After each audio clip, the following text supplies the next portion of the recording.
shit. Hi, everybody. Oops. It's a surprise. I didn't tell them I pressed the button, but I had pressed the button. So, hello. You ever say that you're doing that, really? Yeah, I say it, and then sometimes I just get walked right over. So I need a contract for my own protection. That's what I need.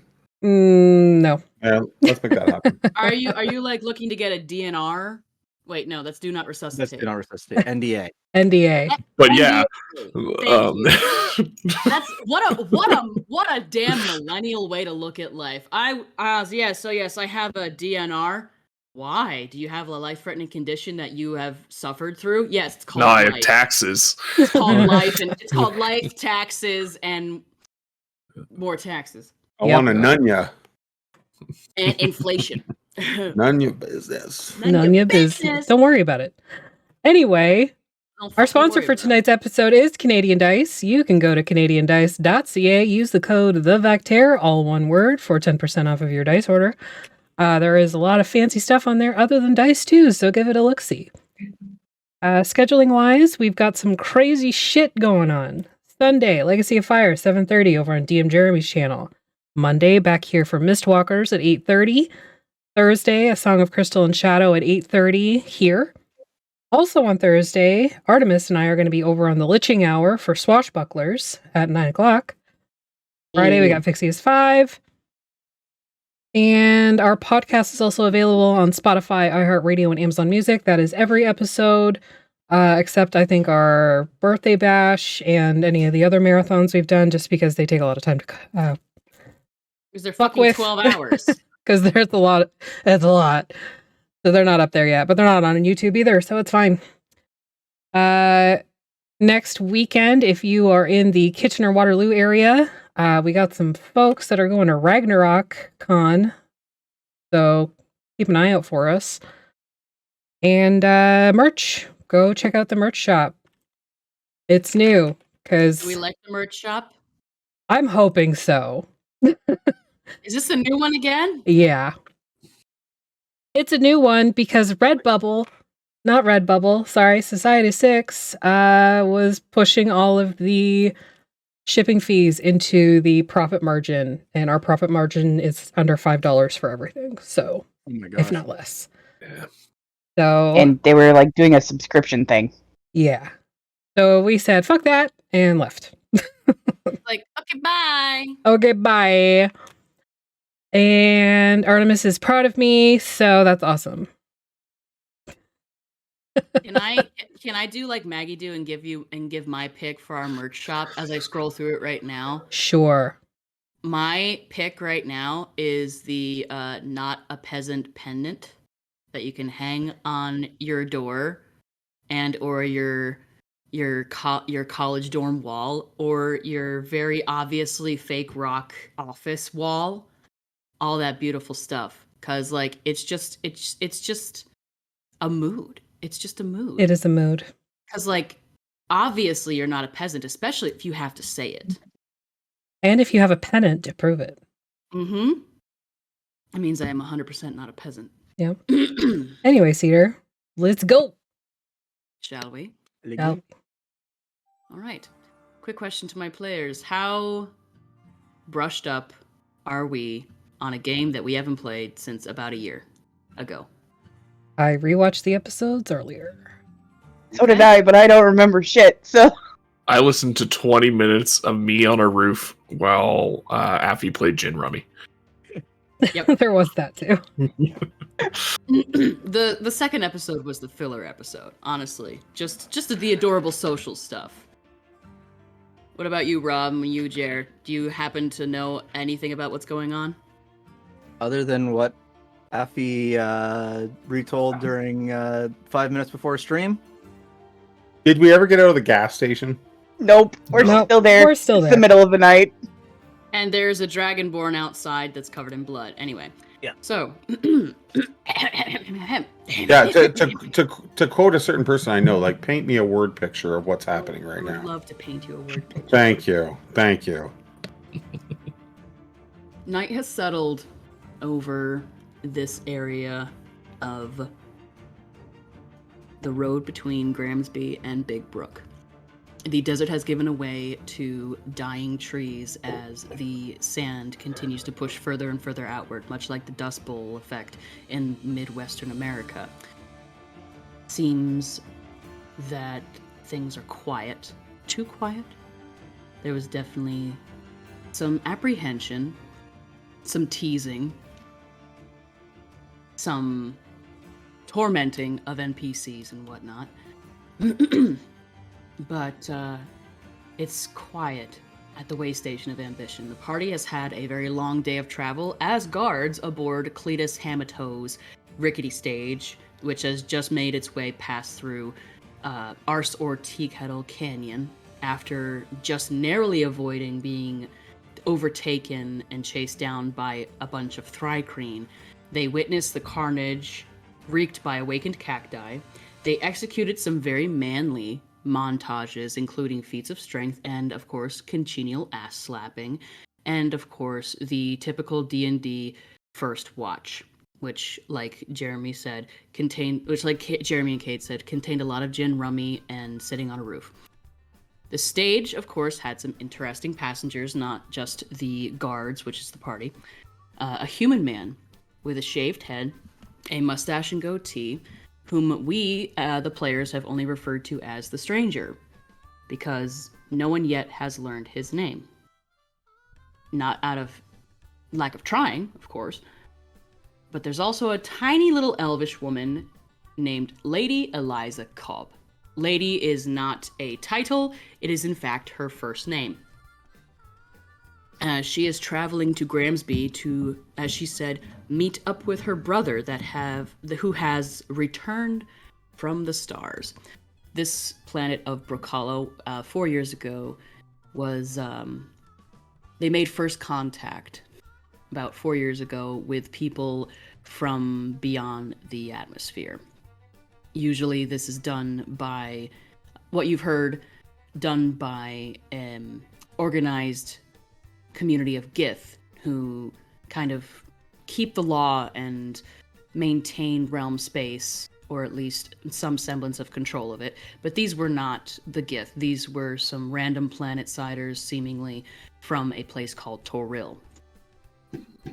And none of you have really had a lot of dealings with people from the sky and from among the stars. But you always seem to be able to tell when someone's just kind of off and not from around here, and the Stranger being one of them. So the end of First Watch saw some social shenanigans, like I said, gin rummy, brooding, and some beef eating and tea drinking. This is until the party was alerted to someone approaching, sneaking up in the dark, slinking quietly forward until they were noticed by the Kenku, who is played by our dear friend Cade here, named Poe, who was seated up on the roof, rolled a pebble down the roof to alert the party that someone was approaching, seemingly materializing out of nothing from the darkness as they are slowly revealed in the lantern light that was placed outside by the Stranger. The lantern seemingly having some magical properties that revealed something that was otherwise hidden, a dragonborn. And as soon as Mira, our gunslinger in the party, parted the curtain, the makeshift curtain that was placed over the window that she definitely broke when she kicked the front door to the way station inward, even though it was a door that opened outward. As soon as the light was revealed from behind the curtain, the Dragonborn stood up, knowing he'd been seen, and you see him there, covered in blood, and asking for help. At first, I thought that was a truck driving by one of your all house or something like that. Nope. So this Dragonborn is standing here, our hands up, shaking in the air. His scales underneath the blood, it's kind of hard to tell. He's so covered in blood and mud and dirt and leaves and viscera, and his scales seem like a coppery, sandy color, and his hands are shaking, his claws trembling as he says, "I need help." What do you do? Well, we're still in the house, right? Or in the way station? The whole party is in the way station, excluding Poe, who is perched On the up roof. on the roof. The doors, you have barricaded the door. You have thrown a makeshift tarp or roll of canvas over the broken window, and you have closed the shutters on the windows. The lantern that was placed by the stranger out front is illuminating a circle, radius of 30 feet around in bright light, and then 20 to 30 feet beyond that in dim light. And the Dragonborn has just entered the 30-foot radius of bright light, becoming immediately seen by any who looks out at that direction, in that direction. I think Poe doesn't move, hoping that maybe, like, in the dark, it'd still be a little bit tough for the Dragonborn to see, like, exactly where I am, or just, like, general shape. And just calls out, like, who's there? The Dragonborn takes a deep breath, shaky, coughs. My name is Saul Rosad. I am the keeper of this way station. Who are you? My name is Poe, and it seems me and my friends are currently keeping this way station. Are you also here to rob me? No. We arrived at the way station in disarray and took shelter here for the night. What happened to you? Can I put my arms down? Yeah. His arms kind of fall to his sides, and he. Oh no, he breathes put his arms heavily. down!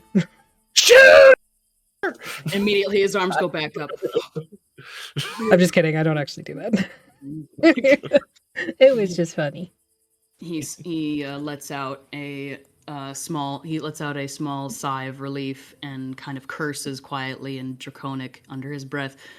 And he is kind of he's looking around. He can see that through the crack that Mira is making. You can see like just inside the window and the little banked campfire that is set in the fireplace. He doesn't seem to be able to see you, Poe, but he knows that your voice is coming from somewhere up here. And he clears his throat. I was set upon by robbers, and sorry. Some folks showed up on foot. They asked for water. I run the way station, I give water. It is right. But then they try to rob me. They drink my meat, they steal my teamster horses. But this... He kind of smirks to himself and wipes blood from the edge of his lip. His scaly, draconic lip. Do Dragonborn have lips?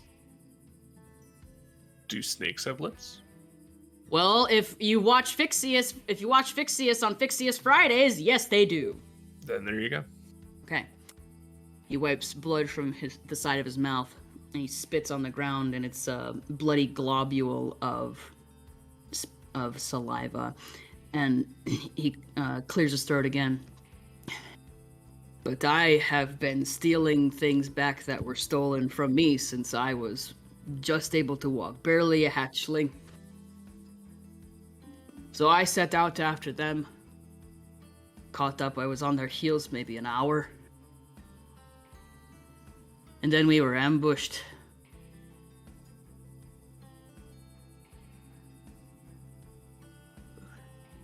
Who are you? How do I know that you're telling the truth? What do you want me to say? Did you come here on the stage? Where are you coming from? Are you from Gramsby too? We all Yeah. simultaneously spit. And everyone just... Lady Cobb from inside just goes, "Oh, dear. That... I'm gonna. We're inside. I'm gonna move the barricade out of the way and open the door. Okay. You do so. I keep Betsy trained on the Dragonborn just in case. Cletus is here, right? Cletus is Yeah. with us? He's sleeping. Yeah, he failed his perception check, so he is sleeping. I go wake him up. Wake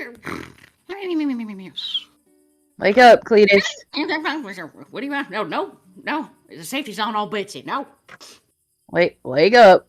What do you want? What is it? Do you recognize this person? I'm trying to get some sleep here. Yeah, that's great. Somebody showed up.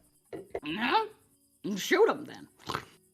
No. Get up. I toss him out of the bed. His little cot, the cot that you made up for him, tips over, and there's some very exuberant shrieking in Cleetish, as well as Gnomish. Maybe Gnomishly Cleetish. I don't know. You can't quite understand it. Maybe Mira has has an inkling or two of what he's saying, since she last time was the one who could interpret the best. It's nothing polite, of course, but feel free. You don't want to know what he said. Probably not. It's all right. It starts with a C and ends with unt. Dang it! And he climbs up from the corner, and his lips are kind of dry, and he's like, "Oh, you made me lose my teeth." And he kind of ducks back under the cot, digs through the blankets. And all right, found him. And he pops him back in his mouth. He just and pops him back out, wipes it on his shirt, pops him back in. Oh! I realize we all just spit inside, but What is it? You also know Cletus's shirt is not the cleanest thing around. That's true. That's true. Exactly. Hey, I do laundry every 3 weeks on laundry day. That's actually better than I thought. Yeah, but I got only the one shirt. Come on, Cletus. All right. What are we doing? What's going on? You need some protection from your fearless leader? I just nudge him out the door so that he can confirm whether or not this is the dude from here. Don't be shoving me up underneath the big man's ass. Damn shit! You just fucking him. And he looks between your legs because he is short enough to walk. I'm gonna push him out, even if it means turning my boot sideways and sort of nudging him out the door in front of me. Just like a cat, nudging a cat back into the apartment. Yeah. You don't gotta get. His eyes go wide as he sees this dragonborn in front of him. Oh damn! Silverside? What the ding hell happened to you? So you do know him. And the dragonborn just sighs quietly. I have had a long day. Okay, let's get him inside in case there's something following him. There will most likely be. I am sorry. I'm gonna go grab him. Okay, you grab him. A little roughly. Yeah, as you approach him, he takes a step back, and as you seize his collar, but he does not seem to fight you. I just start looking him over to see if the blood is from wounds somewhere on him or if it's someone else's. Okay. I'll even stick my face right into him and sniff. Okay. Would you like to make a medicine or an investigation check? I'll give you advantage for the sniffing if you're trying to identify the type of blood. Maybe that's something that you're familiar with. Yeah, no, I did not do so well. What did you roll? A 5. So it's a lot of blood. It's a lot of blood. Let me take a look, Rar.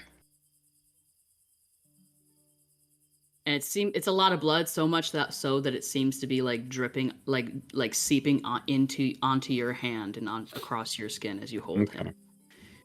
I'm gonna ball up the back of his shirt and just sort of push him towards Jade so Jade can look. Please be careful, my leg. I rolled a 16 on medicine. Okay. He has a very concerningly large gash in his left thigh. So much so that you can't really tell you can only tell because you're trained in this kind of thing. and you're looking him over for these wounds. You see this enormous tear in his in his trousers, on the left thigh, and as you part some of the fabric, you can see in the mud and the blood. GD, I can't. What the heck is Robin Hood doing now? Sorry. All right, just finally read the chat. Forgot that was a thing. You see this gigantic slash wound in his thigh, so much so that like some of the meat of his thigh is like hanging down from this wound, exposing a layer of muscle underneath. You see that he, if you could identify a bruise on a dragonborn, he's got him. He's got him. Some of his claws are broken. There's a single bloody hand axe hanging from his belt. And wow, I rolled double fucking ones on my heal for him. Oh, Jesus Christ. Lovely. Two hit points back. He gets 10 back total. Okay, 10 back. And you also see, based off your roll, that half of his tail is missing. Ooh. And to help you with that, but 1 sec. So Is it cut off or bit off? Like, can we tell? Is it a jagged wound or is it based off of your roll? You can't tell. Unless you want to roll again, I will allow you to roll again. If we're moving, I just grab it and pick it up to look at it. He immediately like upside down. Yeah, like the dragonborn do. He snarls when you grab his tail, and he kind of does that like it's like a dragony yip, like if it not quite like a hyena, but it's definitely of pain and protest when you grab his tail. I guess a closer look. I got 11 on my closer look, so it was slashed off, but it's not a clean. It was not via a knife or some sort of sharp metal object. It was snipped off. Okay. By what you assume to be Thri-kreen. You said 10 hit points? Yep. And the tail's fresh? Mm-hmm. It is bleeding as you hold it. I'll say to Jade, this is I've seen this. It's Thri-kreen, it's not. Yes. You said what I was trying to tell you. You said men came, you said. Yes, they did. We were ambushed. I caught up with them. It took an hour. Caught up with them. Trying to negotiate through it. They were strange people. I do not meet people from Gramsby often, but these were worse than the ones I have met. Then we were ambushed, and these... Have you got him inside now? Are we, like, barricading the door again or anything like that? Yeah, bring him... Let's not barricade the door yet, but we bring him inside. I think Poe stays on the roof to keep a watch for anything that's following. Okay. And Roar will stay in the doorway. Okay. Are you looking out, Roar? Yeah. Okay. So, Poe and Roar, roll me perception checks and hang on to that number for me. So, we were all ambushed by a damn scuttle. Fucking Thri-kreen coming out from all over the place, just waiting for us like they do. They tore them apart. I have never seen the Thri-kreen do so. It was absolute carnage. They just ripped these people apart, limb from limb. They butchered the horses. All of them. I don't know what has got them all riled up, but this was it felt like it was personal. And they knew me. They called me Way Station Master. Who else was here? Nobody. It was just me. I didn't even know that I never know when to expect the stage. Sometimes Cletus comes through, and when he goes around Gramsby, he's only made 1 or 2 visits to Gramsby itself. I am just the way station. I get people water when they're making their way up into the hills.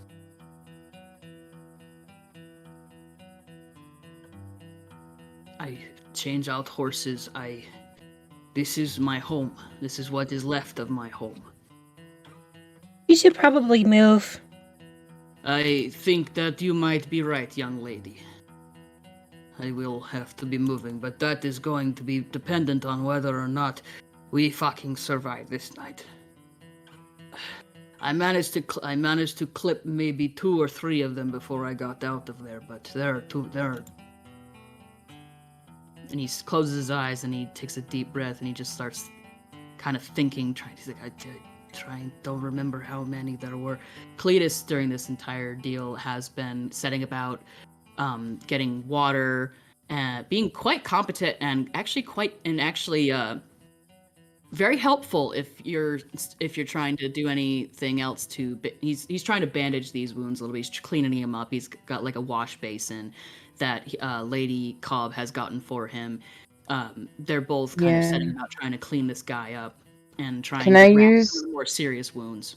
Well, I have a healer's kit, so can I like bandage him up from that? Yeah. Okay. I'll give you that to you. So I'm just keeping how it did a- you manage to get away? They fucking took my horse out from underneath me. I don't fucking know. I'm starting to think maybe they let me escape. Did you come across any Thrycreen coming off the desert before you hit the canyon? We did, yes.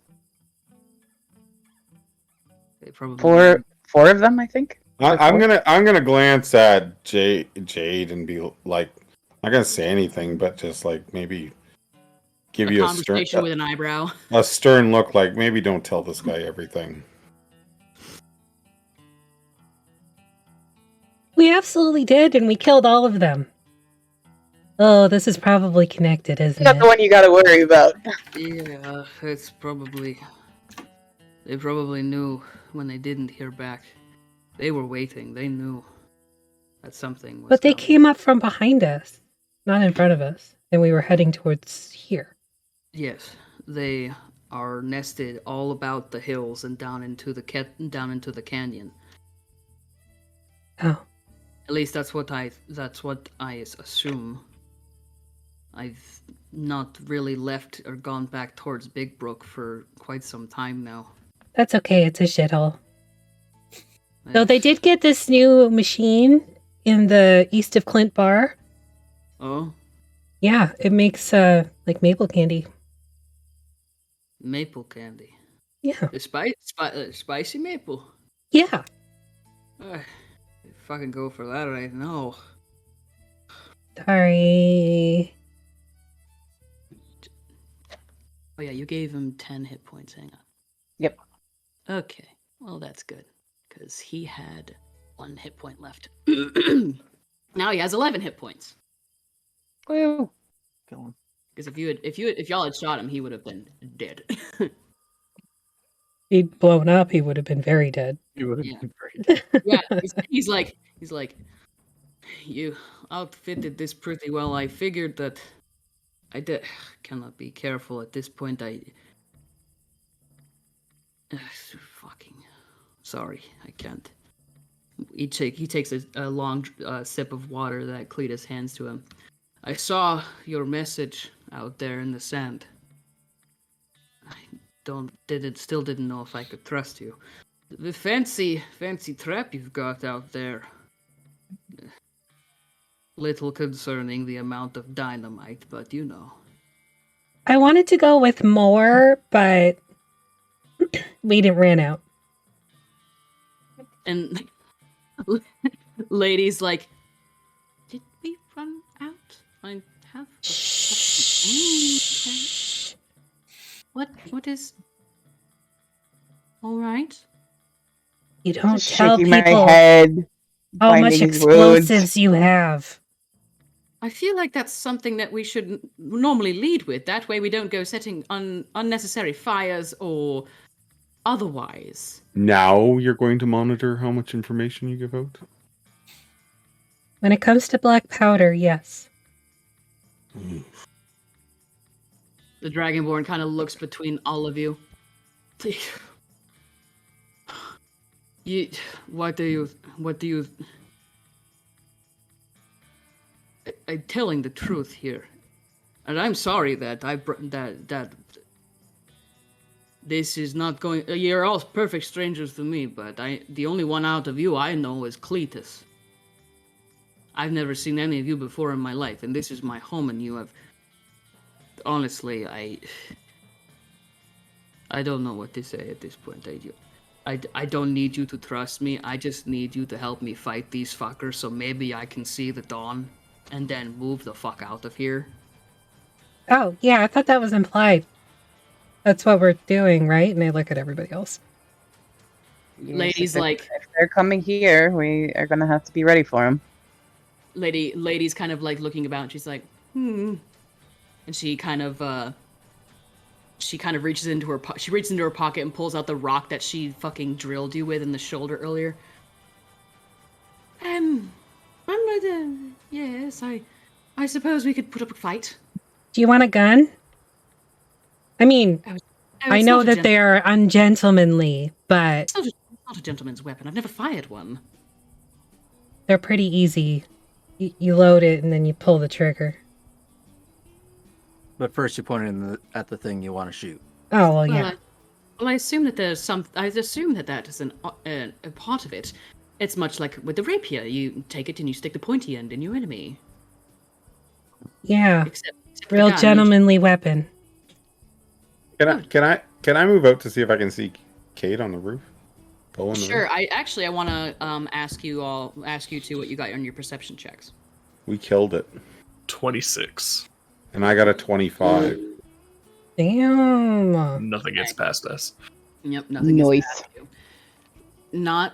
You can't see anything. You don't see any movement or anything like that. But you hear a distant, like, clicking and some snapping. I'm not sure if Poe is terribly versed in Thrycreen, but Roar, you recognize it as an approaching scuttle of Thrycreen speaking to one another.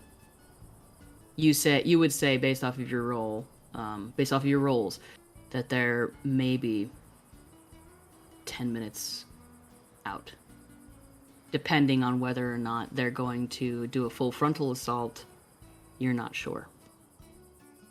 So I'll walk out so I can see Poe. I'll be like, "You hear it?" Oh yeah, they're coming. Cletus leans out the busted ass window with an ear horn, and he's like, "Yeah, the Thrycreen are coming." Oh, they are? Okay. I set up I set up Gertie in the broken window. Are the horses like the horses aren't tacked or anything, right? We took all They're in the that barn. off them. Horses are all in the barn and they're bedded down. So we can't run? The stagecoach, you can try. You can try if you want. You gotta make.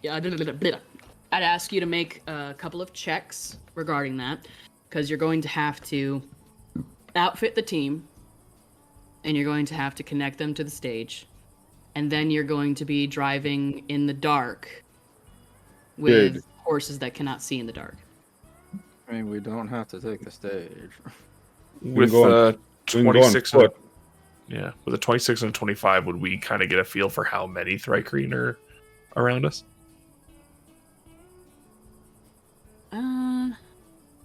Rough, obviously not exactly 13 or anything, but you feel like there's definitely more than 5. Okay. Roar, you're a little more familiar with this type of enemy. I'd say that you kind of got the feeling that it's a fairly decent scuttle that's heading your way. I'd say you are... Let me just make a roll here. Because they're not trying to be terribly stealthy here. They know you know. I mean, if we need to try to be quiet, I can help us with that. You'd say... What? I said if we need to be try to be quiet, but Roar, I would say you know that there's more than 10. I'm still setting up Gertie. I'm just gonna look at Jade and say, they're going to be here soon. I don't think we have time to load up the horses. But I think if we remain here, they know we're here. Mm-hmm. So we can move under the cover of night and maybe find somewhere else in the hills nearby to shelter. Or, if you think this is defensible. You know them, their kind, fairly well. Are they accomplished trackers? Yes, but I'm accomplished. I know you are, but if they are following us, we have a wounded dragonborn who smells like blood. If we stay here, there'll be a fight.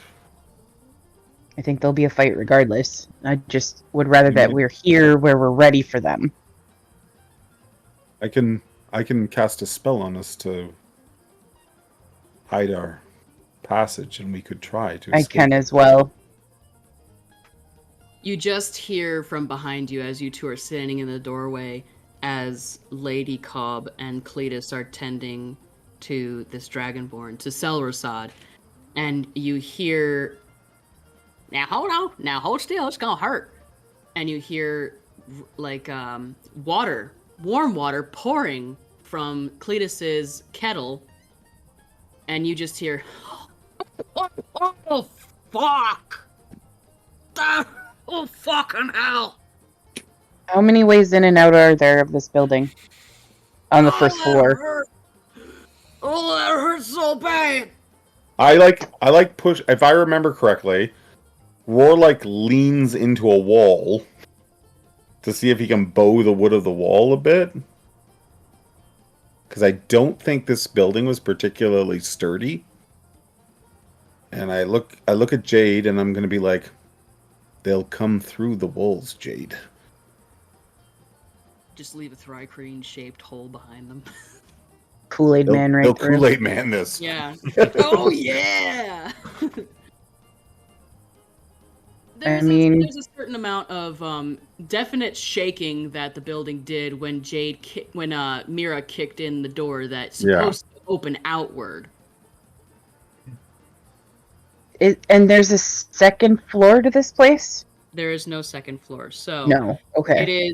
It is a single floor, single story. It has eaves like a tall eave, angled roof, arch roof like a cabin would, and there's a metallic shingling and some stone shingling up there. It's kind of ramshackle, as Poe could see, and on either side of, and this is up in the eaves, on either side of the triangle they have that window you can take a pole and unlatch and shut and open and close on this side and that side with a bug screen between them.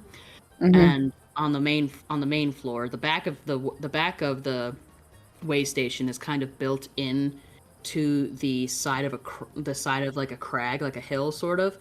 So it's defensible from behind. Nothing can really sneak up on you or enter from behind unless it somehow finds a way to get up onto the roof and up and through that window. It has pose on the roof. That's not gonna happen. And so you have two windows facing outward where the lantern is. Two windows on either side facing into the woods on either side, looking down both sides of the trail. So one door in and out that you can see. And there's one outbuilding. There's a barn. That's it. There's a barn and there's a barn with some fencing, a small corral, like a paddock for the horses to exercise if they are there for a while. There is probably a small woodshed. How far did I'm sorry, I don't remember. How far out did Mara set the charges? 30 feet. It's just outside of the lantern. In the dim light. Yeah. It's in the dim light. What kind of blast radius are we looking on that, though? Pretty sure we talked about 20 feet. Yeah, but we had set it up where it's not going to hit the building. not going to hit the building, but it's also sort of like a semicircle around where the edge of the lantern light was. So it would act as sort of like it would be like a domino effect. Explosive. That's assuming that they come at us from the front. Selrasad kind of like looks up from biting down on his tongue in this excruciating pain as the boiling water is poured into his open thigh, and he's being stitched up and like salved and like stuff. And he looks up and he's like, "If there's any of you who don't want to fight, we could try hiding. No offense, my lady, but you do not seem fighting fit." And Lady Cobb kind of like puts her hand, like kind of looks up at him, tilts her head, and she says, "I don't know why everyone thinks that I am not capable." Ouch! Oh, picked my. Is there is there a cave or anything nearby? There is. Behind the bar, there is a door, trap door. Underneath the rug. Still leaves us stuck here. They'll kill the horses. I don't care if they kill the horses. Well, Then we have to walk the rest of the way. The beast bond. Okay, never mind. I guess we have to fight. We're a day's travel by wagon from anywhere. I know, but they know we're here. They knew him, and I point at the Dragonborn. They knew him. They knew me. They know this place. They know this place. Well, we're gonna make them think twice about coming back here. I go back outside and I look up onto the roof at Poe, and I'm like, "We're going to die here, so get ready." All right, what else is new? Lady's like, just pull my bow and ready it. Lady like looks up. She's like, "We're going to die." Just calm your tits. It's all right. And she looks at you, Jade, aghast. I beg your pardon. You want to keep the bar low. If you know you're going to die, you can't be disappointed. You can only be pleasantly surprised. If it makes you feel better, you'll probably be the last one to go. No, honestly, that does not make me feel better. That just means I'm going to die alone. It's okay, you can watch us all die. What? You're a mug half empty kind of person, aren't you? And she like looks up into the eaves. Honestly, I take offense to that, sir. I take offense to that, Sir Kenku. Mr. Poe, was it? Yeah, your offense has been taken into consideration. Thank you. I'll look at Thun. It into account. Thun will probably die first. Mr. Thune. Thune. Mr. Thune.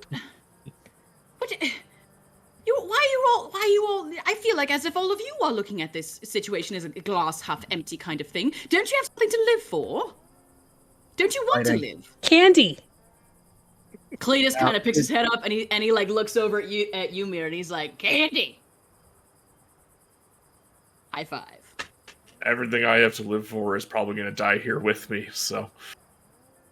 Aww. Cletus goes, I don't got much. I'm a big bird. Literally work for birdseed. He didn't mean you too, He didn't mean you. Now, did we put any... I gotta say, I'm quite fond of all of you as well, considering you didn't put a bullet in my face that one time you robbed me. It wasn't personal. That's what you said last time, and I am sorry. We did apologize. For clipping off your eyebrow there, Roar. Okay, so... Chick stick scars. This crossbow thing is a little volatile. Sorry, go ahead there, Rob. Did we put a way to manually detonate if needed? Oh yeah, I can shoot the big pack of C4 that's right in the middle. Because they jump. What I was hoping for. Okay, so who is like the squishiest in our group? Lady Cobb kind of like looks around. She's like looking expectantly at all of you. I look at Lady. I look at Lady. When you all like turn and look at I just yell down, probably Lady. have you know that I was second in my class in war strategy history. You're not even wearing definitely, armor. lady. Strategy and history doesn't. I am wearing leather. I'm wearing leather. I can do this to 3 people, so whoever has like the 3 lowest like squishiness level. I'm gonna push the DM screen veil to one side for a second. Lady has 18 hit points. Okay, so obviously her. So we were right. No, she can die. Where's the? You're all so pessimistic. Where's Tall, Dark, and Asshole? He can fight. But where is he? This Don't even know his entire name. time, If he dies, not a big this deal. entire time, the stranger has been like posted up next to the other window, kind of like keeping an eye on Selversod, keeping an eye outside. He has moved some of the luggage to one side to make it clear for him to be to one side, and has a bag open on the floor in front of him, and he seems to be sharpening a dagger. And as you kind of quiet down, you can hear the whetstone sliding along serrated steel as he kind of like aimlessly kind of makes sure that his weapons are battle ready. That'll do. Can I help you? Yes, I think you can. Okay, so obviously her. I can help as well. I have put no her doubt in the that cave. you can. And tell her to No. shut up. No, don't put me in the cave. I am terribly afraid of enclosed spaces. I'm claustrophobic. Look, Nobody puts lady in a corner. if you. Nicely done, Rob. Nicely done. You know, I'm rather handy at a couple of spells. I may not be much of a weapons master, or a marksman, or a gunslinger, or strong. It's a long list. But I am. Then what are you? We don't have any time to take this up with the committee. Just put her in the hole. No, I am not going down in that hole. If anything, put the busted up Dragonborn man down there. Good idea. You go with him. Yeah. Cletus in the hole. What? You want me to go in the hole? And Cletus is like pops up from behind the bar, and he's got like a stick over his shoulder with like a rucksack hanging off of it, like a runaway child. And he's got and you hear the creak of the trap door, and he's like, "Already done!" And he's like, Okay. doop, doop, doop, doop, doop. Dang! And you hear him down there. He's like, Does the you know, wounded Dragonborn move that way?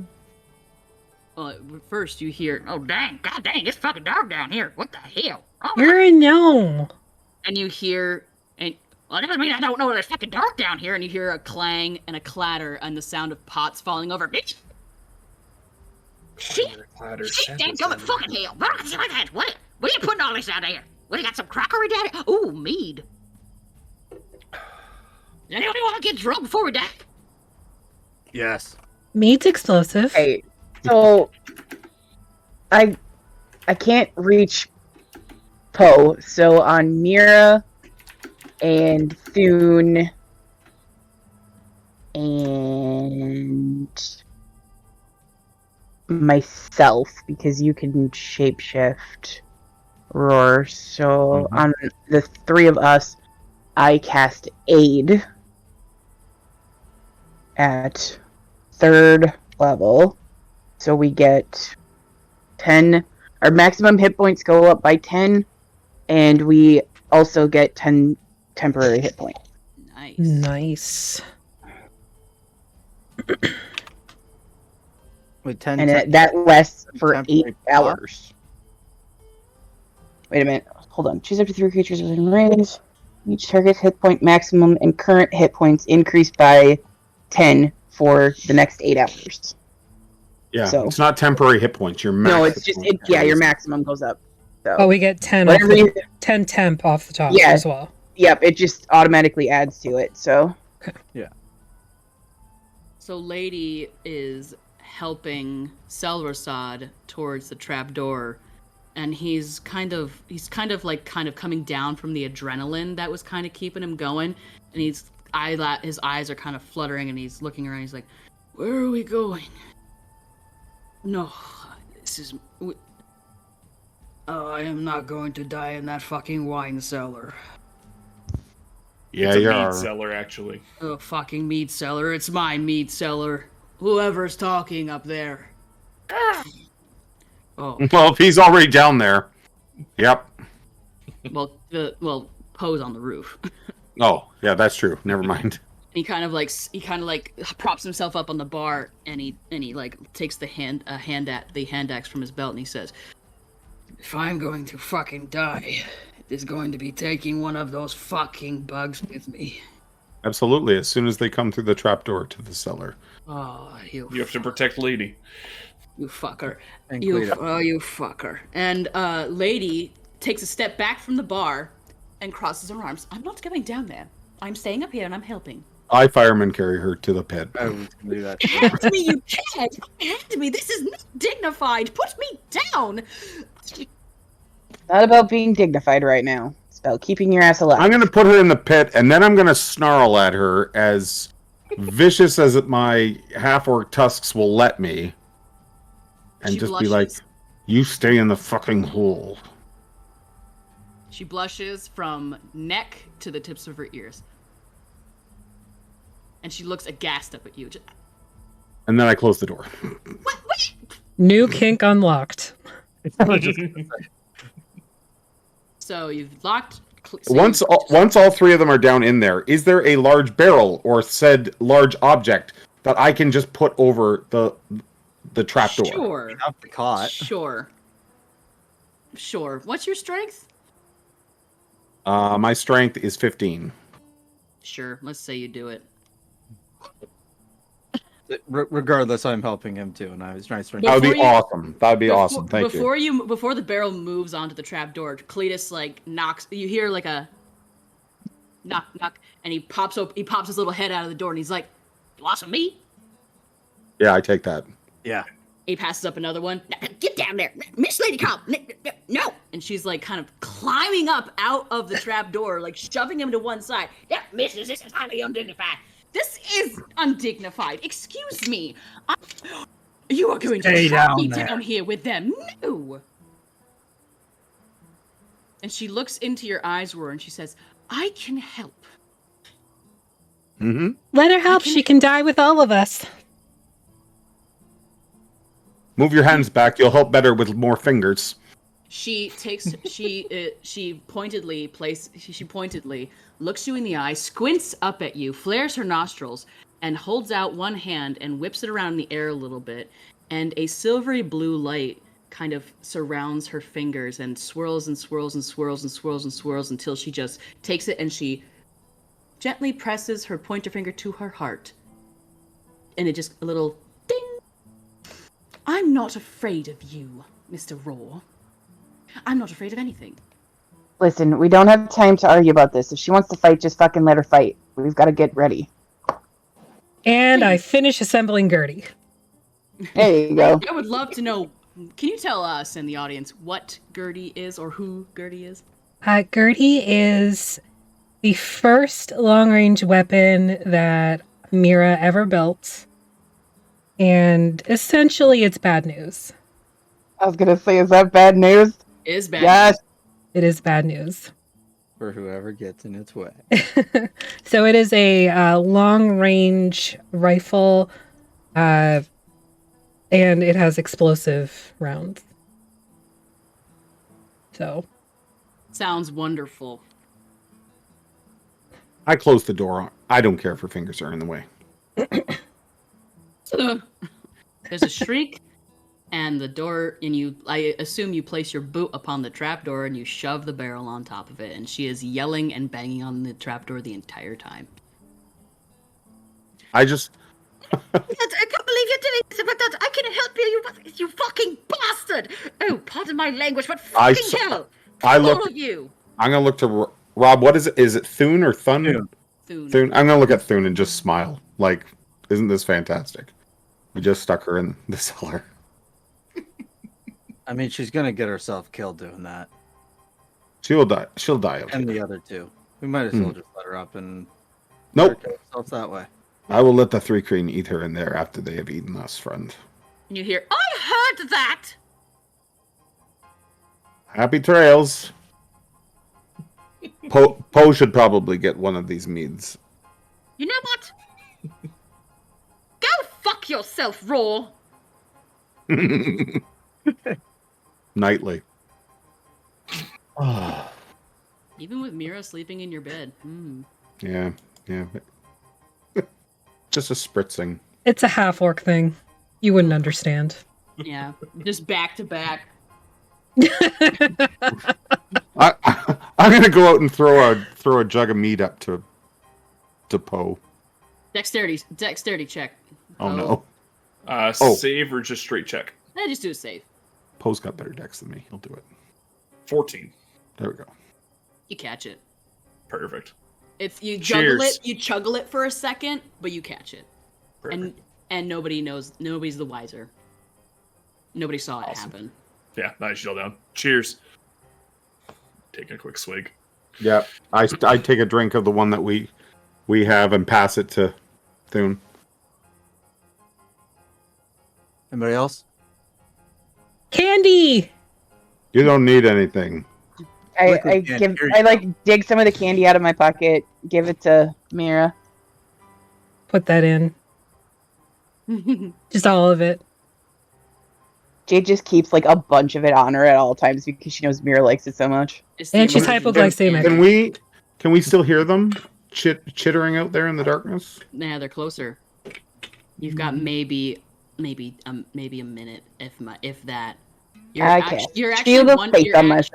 actually wondering why they haven't moved in already. I'll have the lantern. Did you say Shield of Faith, Artemis? Yep. Okay. What did you say, Affy? Probably the lantern. We're not moving closer to the lantern. You don't make a perception check.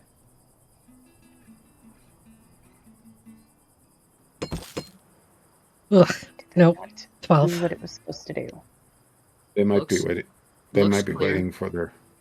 They might be waiting for their numbers to increase. Looks clear. Do you have dark vision, Poe? No, I don't. Looks clear. Okay. I'm gonna ready my bow. I'm gonna cast summon animal, and I'm gonna bring 2 dire hyenas to me, and then I myself change into a dire hyena with a cracking bone and popping. How long does it take for them to come, or do you just summon them right next to you? They sort of come out of the darkness, you know. Okay. Like maybe from around the sides of the building. This is a sick image. Okay. So very a la Death of Scar, out from the darkness, glowing eyes catch in the lantern light, and long slobbering maws come into view as these 2 gigantic fucking dire hyenas make their way into the light, and salivating and yipping and laughing out to one another, answering your call. I'm gonna put the jug of mead down, and sort of like as I go from half orc to hyena, let out the same sort of cackling laugh as my body pops and cracks into its dire hyena form. You see, yes. Was that a dolphin? No, it's a hyena. No, hyena. That last one sounded like a dolphin. And yeah, hyenas laugh. They don't bark. They laugh. I know they laugh. Okay. All right. Cool. You see the are you still in? Is the door still open? I didn't close it. I know I didn't want to make a map because I didn't want to bother. Where are we at? So I know Poe's on the roof. We've got 2 hyenas on either side of the door outside. Yeah, and I form a triangle with them in front of that door. In front of the door, okay. Little triangle, little flying V. I'm in the window that I definitely broke on purpose. Mm-hmm. With Gertie. Jade? I'm probably in the doorway. Behind the door? Yeah, like just so that everybody's at least within sort of range of me. Okay, Thune. Just outside, not in front of the window that The window to the right, not the left, where Gertie is. not where the boomstick is coming out of. Big old boomstick. What is the sound? I know that she's not a construct, but what sound does Gertie make as you're putting her together? Does she just seriously need some WD-40? Or no, there's no... No, everything is meticulously kept. Mira is very flighty and kind of absent-minded, but when it comes to her firearms, she is extremely thorough. They're always cleaned and oiled. So, other than like the chunking sound of metal on metal as parts are put into place, there's no like squeaking or anything like that. Okay. I'm using a combat tracker for the first time. This will be fun. Ah, ew. Why? Didn't like that. Don't auto-roll initiative. That's rude. We haven't entered initiative yet. I can't undo it. Oh well. That's fine. It's got all I need anyway. It's just for funsies. Okay. So, as you all take up your positions, the sound of Lady pounding and yelling in the cellar, still a very distinct background, almost like background music at this point through the evening as the cicadas grow quiet and things seem to still. And the largest sound, the sound of the thri-kreen clicking and clacking to each other, snapping their mandibles, also goes silent. The only sound that other than the only distinct sounds above the floor at this point are the heavy huffing of the three giant dire hyenas, as the night does get a little chillier in the desert. You can literally nearly see the body heat coming off of these enormous creatures. And out from the darkness, you hear, well, not hear, because they can't make words that are not their own language with their mouths. You feel a call, a word. You hear a word press against the outside of your minds. You, Roar, know that thri-kreen speak to others, to other humanoids, telepathically. And you recognize this as an attempt to connect to speak. And if you are not willing, you do not hear. I listen, because I'm dumb. Who's listening? Soon. Poe. So, is Jade listening? No. Okay. You are not privy to the following. I don't know if I can deafen you, but I can't. No. That works. That works too. Okay. You hear this word.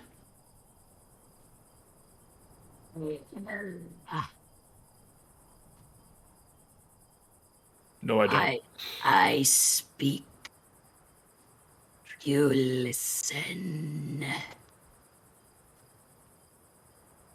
And just right at the edge of the dim light, you see it catch on the carapace as these enormous eyes peek out from you, these enormous praying mantis bug-like eyes look out from you in the darkness, their antennae shifting as they smell you, as they find the balance in the situation, feeling out what is around them and what is before them.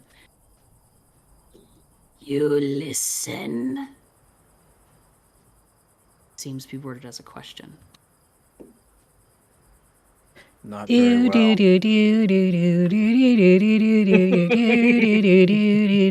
Do do do do do do do.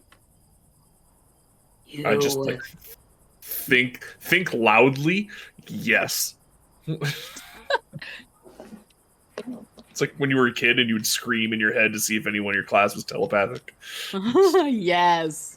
Maybe that's just a neurospicy thing. I don't know. No, yeah. It's like, oh no, what if people can hear what I'm thinking? I shouldn't be thinking this in public right now, but can Penis! you hear me? Penises!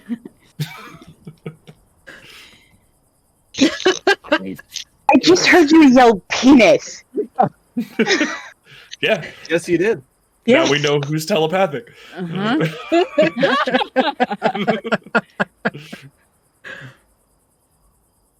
We Drycrin say, you shall come here no more. You go away now. You can. Like Ken, K-E-N. No. We understand. Never bring those babblers this way again. Keep them amongst stars. Our home is not their prison. Too many we have lost. Final warning. We take the horses from the small. The way master. Horses gone. Do not make us take you. Take warning back. No more. Oh, I'm sorry. Communication error. I understand. I just don't care. We're not going anywhere. You hear the I start laughing at that.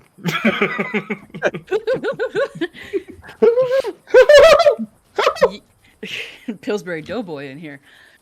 You hear the Thrycrene's equivalent of a sneer.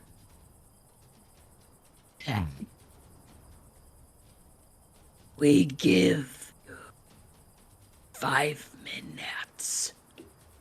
We let you go peacefully. Go back to your big brook. Never bring this way those babblers again. The choice is yours. And this entire encounter so far, you've not heard a single sound from the stranger. But at that, you hear him go, "Your fucking planet's kinda fucked up, ain't it?" Do do do do do do do do do do do do do. Now I've seen my fair share. Never seen a bug person before. These locals?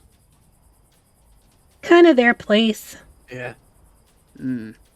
I mean, before we make contact with them, never seen a get Yankee before. They're kind of stuck up anyway. I mean, Not very good in bed either. He kind of just snorts. I really don't know what kind of power they think we've got about these people. You hear lady from below. Battles! Battles! What does it mean? I can hear them. What is fuck? I can hear it in my brain. What's a babbler? Sometimes who are you you're saying one. this to? Just in general. You're saying that just in general? You don't hear an answer from the Thrycrene. Oh, I said it verbally, not so much in my head at them, because I don't understand how that works. Can we signal to Artemis now? Artemis! The conversation is happening outside now. Please repeat yourself, Affy. What's a babbler? Do I know what that is? I'm just gonna say no. I mean, maybe, I guess, like a babbling, like somebody who talks a lot. That's possibly the only definition that you really know of. Guessing it's some kind of slur against somebody. It feels racist. Are we fighting or not? I don't know, we got 5 minutes. Oh. Now we got about Well, Two. probably about 3.5 now. 2. What do they even want? I thought we fight. We're already set up. It would be a waste if we didn't at this point.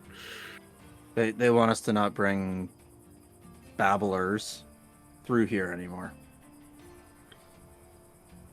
Stranger kind of shakes his head and he replaces the whetstone into his little satchel at his feet, and pulls out another dagger. This one, kind of with a very light purple sheen to the steel of the blade. Kind of like looks at it, checks it, kind of like twirls it around in his hand. Oh, I ain't dying, not here. So are you leaving? I got a job to do. I'm hopped up on candy and meat. Let's fucking fight something.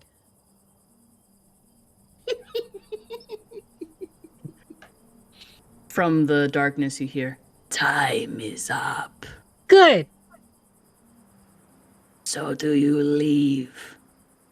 Or do we fight to the death?" You want some?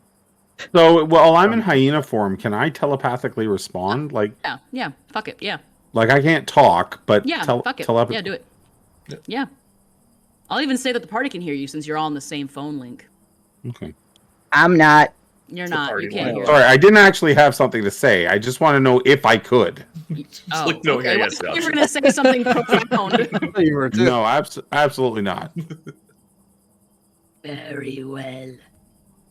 Protect the babblers. Die like the babblers. The fuck is a babbler? Y'all sound racist. Let's roll initiative. 15. Oof.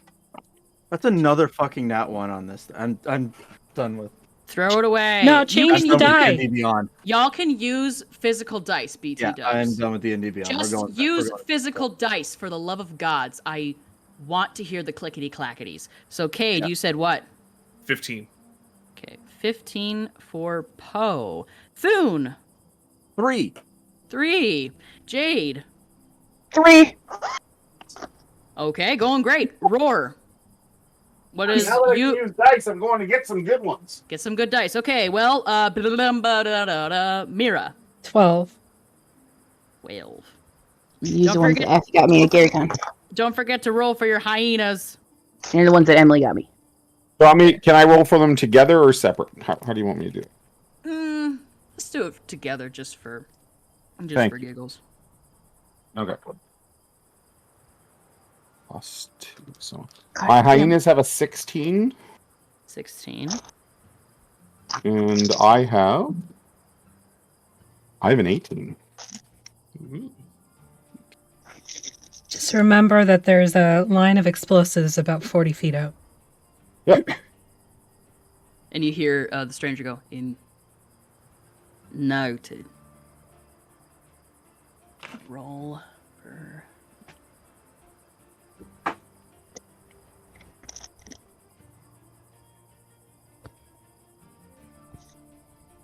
All right. So, I gotta roll for the fucking Thrycreen. Come on, big one. No whammies, no whammies, no whammies. Got all my GaryCon dice out.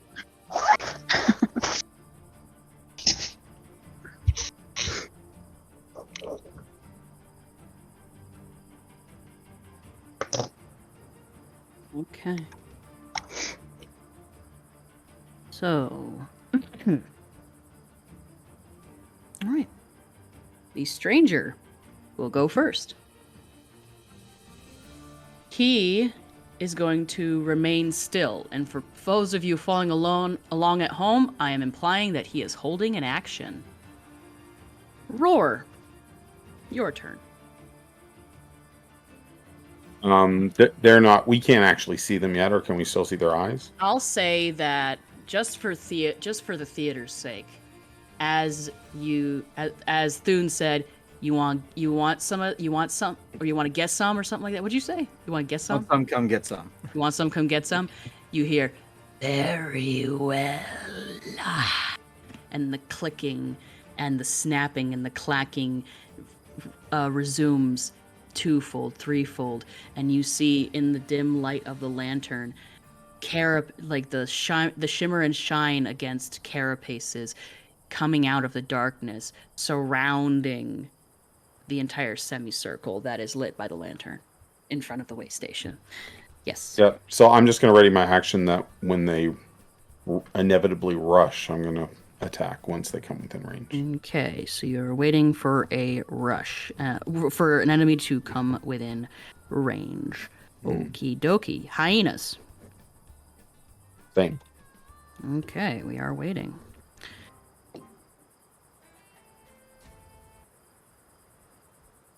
All right, here we go. That's a lot of Thrycreen. 3 Thrycreen. 3, these are standard Thrycreen. Roar, the typical warrior of a Thrycreen scuttle. They come rushing forward, and I'm going to make a, what do you call that? A dex check? Dex save. Dex saving throw? Dex yeah. save. Dex save. Let's call that a dex save. All of them would have to make one because it's a tripwire. Uh-huh. Boom. Well, goes the first one rolled a 13. That fails. Okay. You want to roll for this explosive? Yeah. I don't think we ever determined what it was, or if we did, I don't remember. I don't remember exactly, but I just know that there's a blast radius of roughly 20 feet. Each. And it sets off like a chain reaction? Yeah, so one stick of dynamite does like... Is 3d6 or something? 3d6, something like that. Okay. And you set out 5? I think so. Something And like that, 5 the or one 6. C4 like in the middle at the top of the cone. So 15d6 plus whatever's in the middle there. Well, if it's just setting off one charge. But Does they it- set off does it- one, and it goes Domino. 1, 2, 3, 4. Yeah, I 'cause- know, but like, how does do I need to roll initiative for this dynamite? Ah! Next It's up to question. you, you're the DM. So where it trips, is that where the explosion starts, or Yes. the trip is connected to everything? Okay. That's where the trip starts, and then... Okay. So if they started in the middle, the C4 goes off first. On the But left if they're side coming is in where from the this is sides. starting. So then Side it is would starting be from the left. 2 dynamites on either side. They're all within 20 feet, so one goes off. It's within range to set the other one off. Roll for damage. And I would do a dex saving throw for the other 2. So, what? I don't fucking. Oh, only one of them succeeded, so he'll take half. It'll take half damage. Ugh, shitty damage. 7 for the first explosion. Okay. For all of them. For all And- 3. Yeah. Okay, So that's and then the half. first boom, and then the That's the second first boom boom. that comes after would be 12. Okay.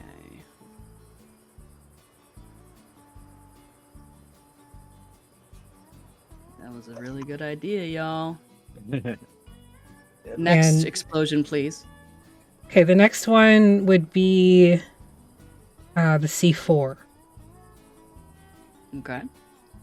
So I don't think we set damage for that because it was something you came up with that Lady Cobb had. Double. What was it? 2 What? dynamite. Yeah. What did we say for damage for the dynamite? 3d6.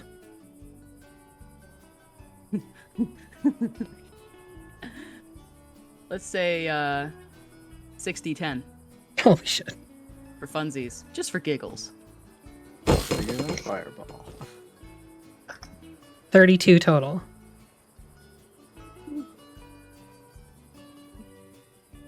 Roll for only 3 of them, so that way. Well, that's a really bad roll. Damn. Oh, Okay. shit. It is a Paint me- DC 16, in case you needed to know that. Paint me a word picture as okay. 1, 2, 3. Okay, so we got first. We have the first 3 that charged. Only one of them saved. So they lost the 7 points of damage, and one was halved to about 4. Next 3 took 11 points of damage, and the next 3 12. took 12. The next 3 took 32 damage. Yeah. Paint me a word picture. So the first explosion. Boom.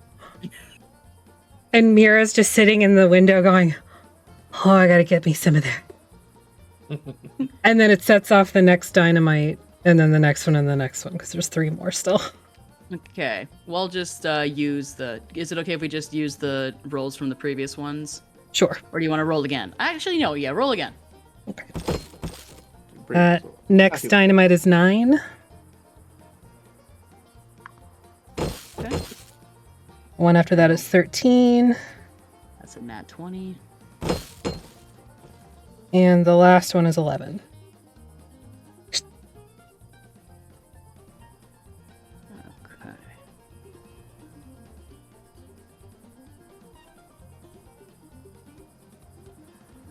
All right. So there's some fucking explosions. All the ones that you can see within immediate range, still standing. 2 of them that were caught in the C4 look fucking rough. They are like on all 6 legs on the ground. After like they're like it's just like damn hot. It's like a mosquito bomb went off. It's just like a leg is twitching as they're trying to right themselves. Wings are fluttering and You there's all just hear this- Mira like cackling. Just like an insane person. This is over. There's fire reflected in her eyes over the barrel of Gertie as the high-pitched screeching of these creatures. And I'll say that they were blown. I'll say 2 of them were blown into range of you and your hyena's roar. So you're held action. Okay, so we'll attack those. Sure, 2 of them. Are they prone? Yes, they are. Both of them. So my first hyena got a dirty 20. That hits. Roll for And damage. He does 11 damage with his bite.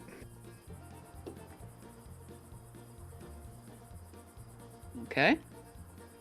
And the other one? My other hyena will attack the same one. Okay. Nat 20. Hits. Critical. Double your damage. Do you want me to roll double dice or just double damage? Double. What do you mean double dice? Like double damage, isn't it? Double No. damage. Oh yeah, double. Yeah. Roll them. More dice. Roll more dice. Okay. I want the No. hockey. It all sort of 11 depends on how you do it as a DM. 23 on the second bite. Don't forget our savage attacks. As half I don't orcs. have. This is my summoned hyenas. Oh, okay. Never mind. Oh yeah. Okay. So cool. These 2 hyenas rip this singed Thrycreen in half, and he's down. So then that hyena that just killed him uses his rampage ability. When he reduces a creature to 0 hit points, he can make another melee attack as a bonus action and move half its speed to reach another target. Nice. So it will immediately pounce on the other Thrycreen that's down. Okay. And I got a 22 with that attack. That hits. And he would take another 9 damage. It's fucking sick. Paint me this sexy word picture, man. These two hyenas rip this fucking Thri-kreen in half. One of them. Yeah, I think there's like chitinous scraps flying everywhere, and hyenas fluid spraying everywhere. It's horrible. Hyenas have like a massive, like, per square inch bite pressure. So like, yeah, they just crack through that carapace. It's like cracking a lobster claw. And then I will attack the last one. This one was not rocked. Yeah, this one was not knocked prone, but there is another one in your range. Okay, so it took 9 damage. Oh yeah, that second one. Yeah, take it. Yeah, and then I'm gonna attack, and then Roar himself attacks that one. Yep, it's your. And you said he's not prone, right? This one is prone. Sorry, I didn't. Oh, it is prone. Going okay. after a third one. This is the second one that yeah. was in the end. That survived. So Roar attacks so the second one has taken 9, and then Roar attacks it, and I rolled a total of 16 to hit. That hits. Does that hit? That hits. And Roar does 10 damage to it. 10 damage. This Thri-kreen's not looking very happy. Let it be known that he is not pleased. And good. Those will be my attacks of opportunity. Someone else can go. Okay. Sorry, let me just enter a little thing here because I failed to do something here. There we are. It's my first time using this new combat tracker. I'm very excited. The one that I just attacked as well. So because I'm within 5 feet of him, I have the Sentinel feat now. So if he attacks anyone except me, then I get to attack him again. Okay. I will put a little ring on him little finger. Toot. You have a status effect. Where's your status effect, bitch? Well, Thri-kreen B. I'll make an arrow to Roar. If I say Thri-kreen B moves to attack somebody, yep. you bite him or whatever. Yep. You make with the owies. I do indeed. You do it to make them with the owies. All right. It's Lady's turn. She's gonna make a strength check to get out from to get out of the hole.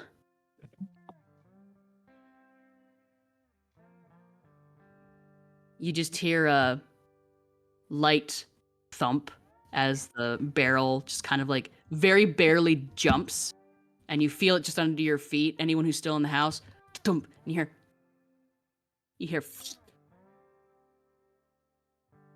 Let me out. And that's her turn. And we did that. We did this. And okay. Coming out from the stepping over the burned and singed corpses. Well, not burned and singed. The burned and singed Thri-kreen that are still struggling to get up onto their feet steps out what is called D&D terms a Thri-kreen hunter. This hunter is at least 3 feet taller than the other Thri-kreen.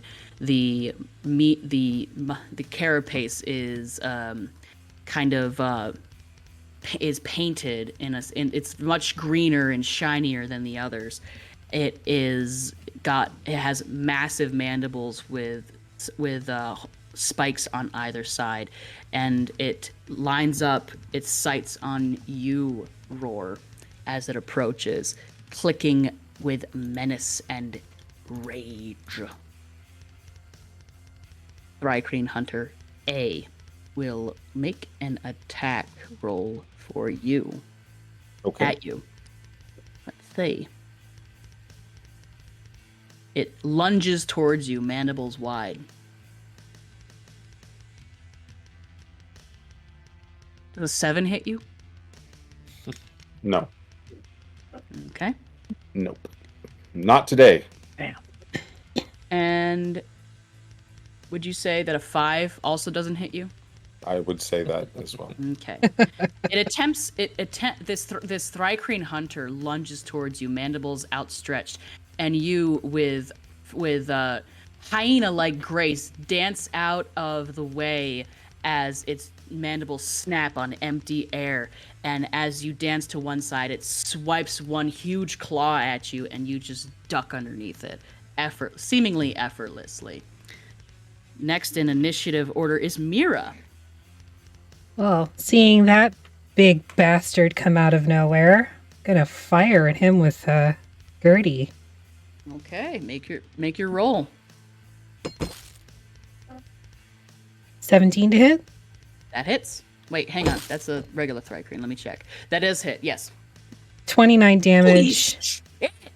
Jesus. And everything within 5 feet has to make a dex save. Okay, that would be Roar. Yeah. And the 2 hyenas. Yeah. So you said that's a 29 damage? Yeah. That was max damage. To Thrycreen Hunter A. What's the what's the DC? 16.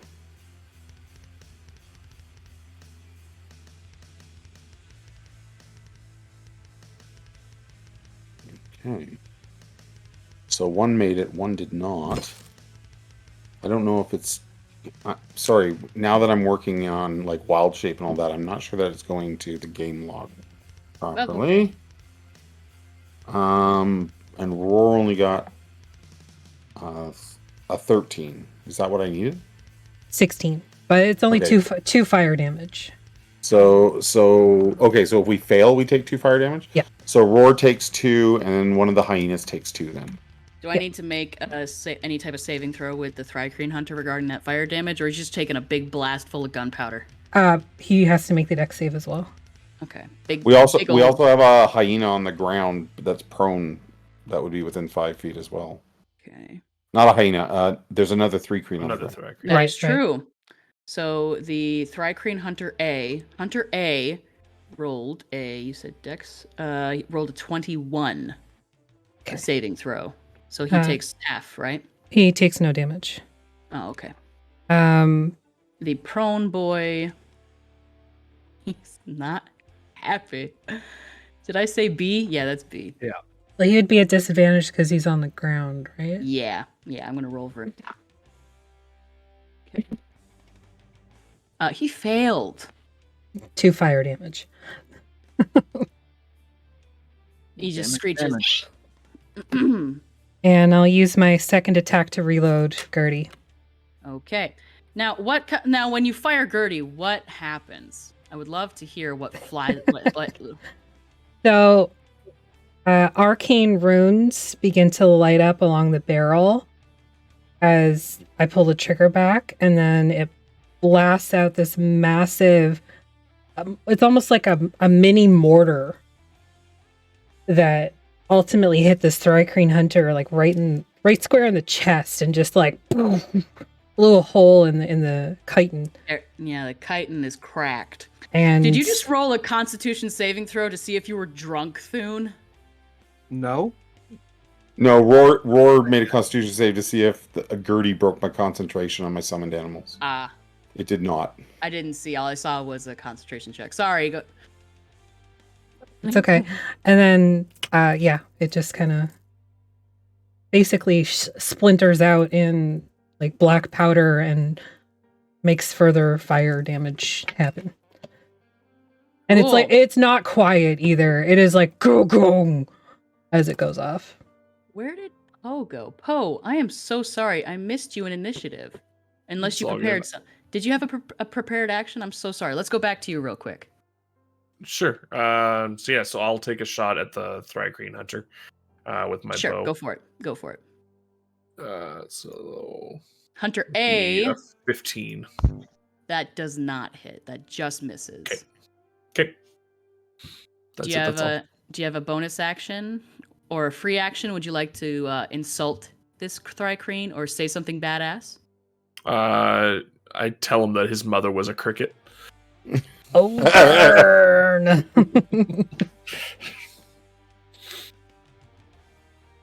Okay, now Thrycreen are pretty proud, so roll a d4 for psychic damage. 1. You should say, your mother was a carrion crow. That's actually a compliment. Thank you very much. Joke's on you, bitch. Cool. Liz enraged the enemy. Damn it, Liz. Thrycreen A is Well done, enraged. Liz. Well done. I approve of this message. Thrycreen A is enraged. I Yes. think they made Thrycreen Warrior A, the one that I insulted. Yeah, the Hunter A. That's cool. Yeah. A. So what does that do again? That gives them advantage. Yeah. Advantage on their next roll. Cool. I'll hang on to that. Hunter A. Advantage, but I'm not sure that was deserved. No. That's totes my goats fine. Cause I'm gonna allow you to make a quick perception check, Poe.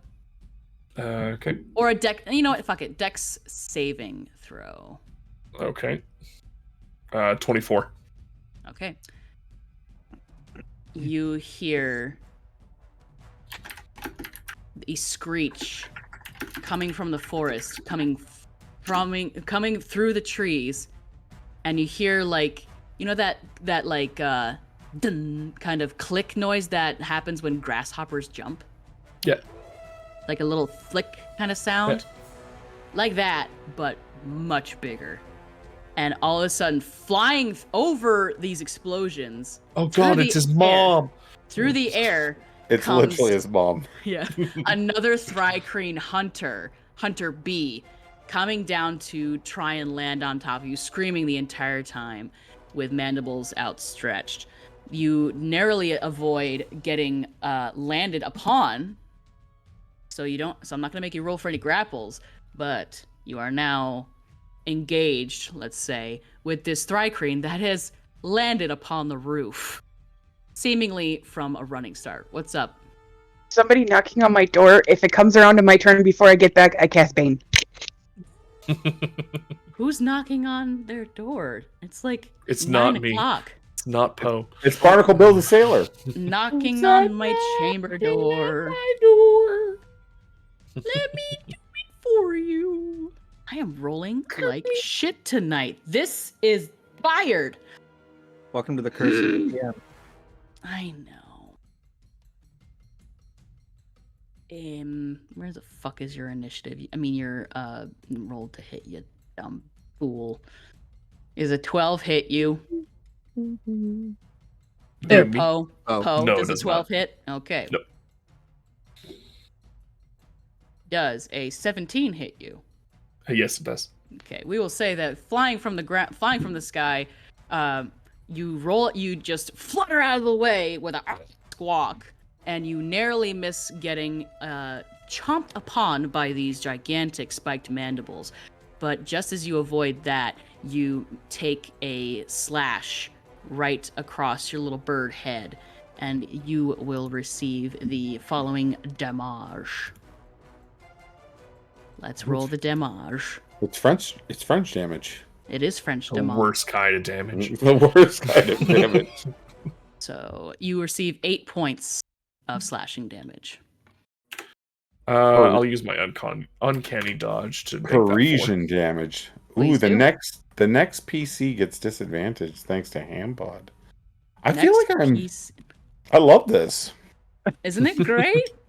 This is kind of nice. You know what, Affy? This feels kind of nice. Is this how you like feel? ship chaos, Is this never how hurt anyone. you feel? Is this how you feel? Yeah, usually. Okay. I feel like a little worried, but like kind of excited. This is fun. Coolsies. Try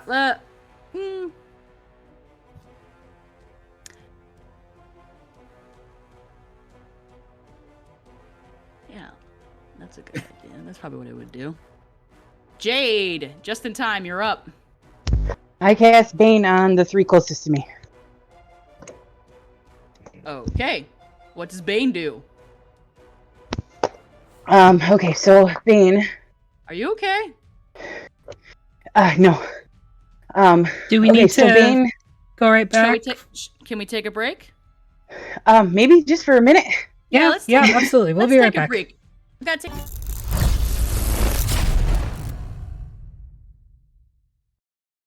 Hello, we're back. Sorry about that. I'm not sorry. Never apologize for anything. It was my fault. I will never. It's not really No, your it was fault. not anyone's fault. Shut your face hole. Yeah.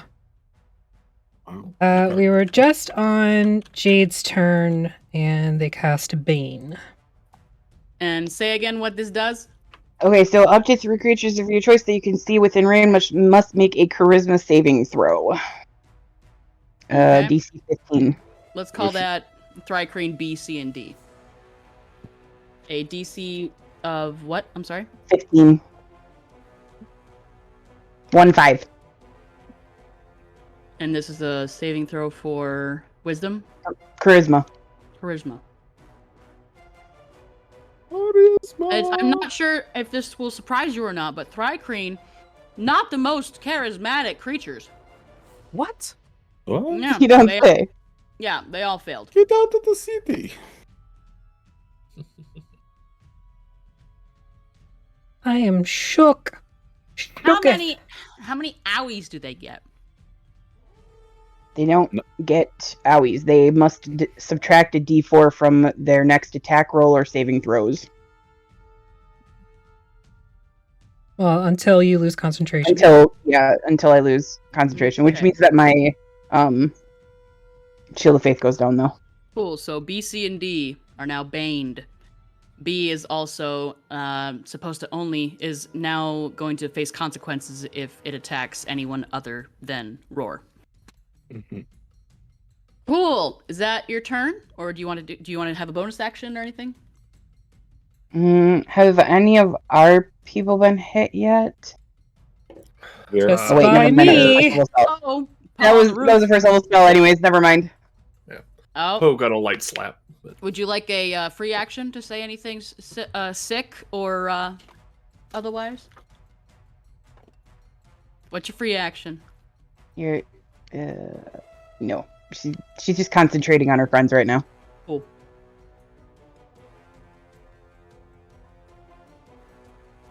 Sorry, my cat's having a very light asthma attack.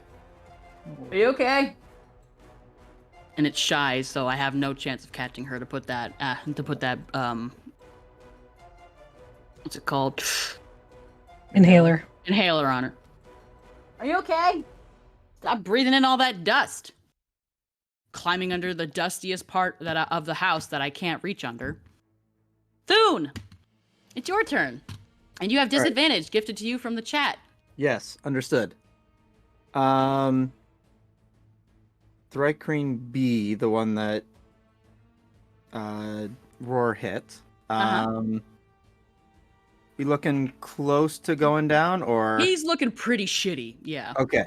I'm gonna flank around him to Like Hunter half of his A. arm is hanging off, his mandible's broken. Yeah, I'll flank around him to Hunter A. With the hammer out and take a whack. It's hammer time. Hammer toes in the basement. That's a natural 2. So For Hunter A? Yeah. Surprisingly, that does not hit. 10 is not gonna hit. No. And second attack. This one not at disadvantage now, right? Yeah, true. It's another fucking natural 2. Throw that dice away. Put It it was a in the different vault. one that landed on the natural 2. Throw that one away too. But they're so pretty.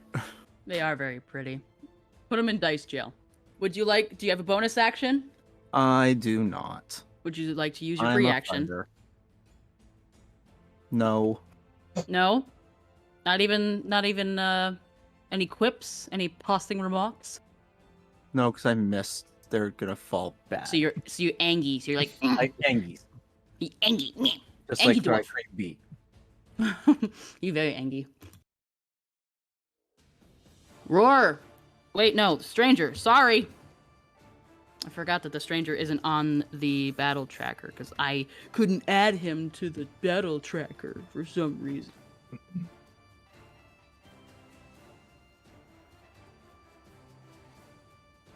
The door's open, right? Yeah. Okay. Blocked by 3 giant dire hyenas, but yeah. Yep. Just double checking. He opens the window and will throw a dagger. Let the sun shine in.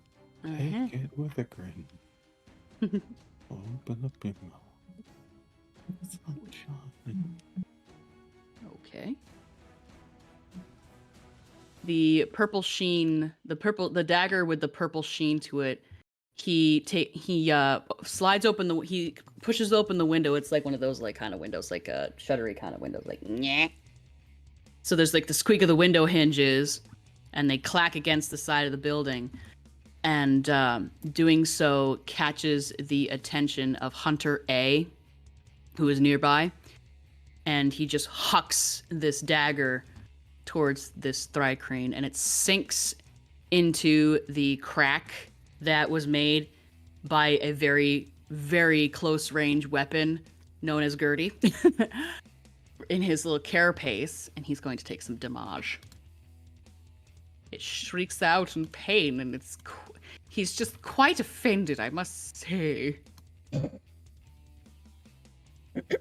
And then 2d10.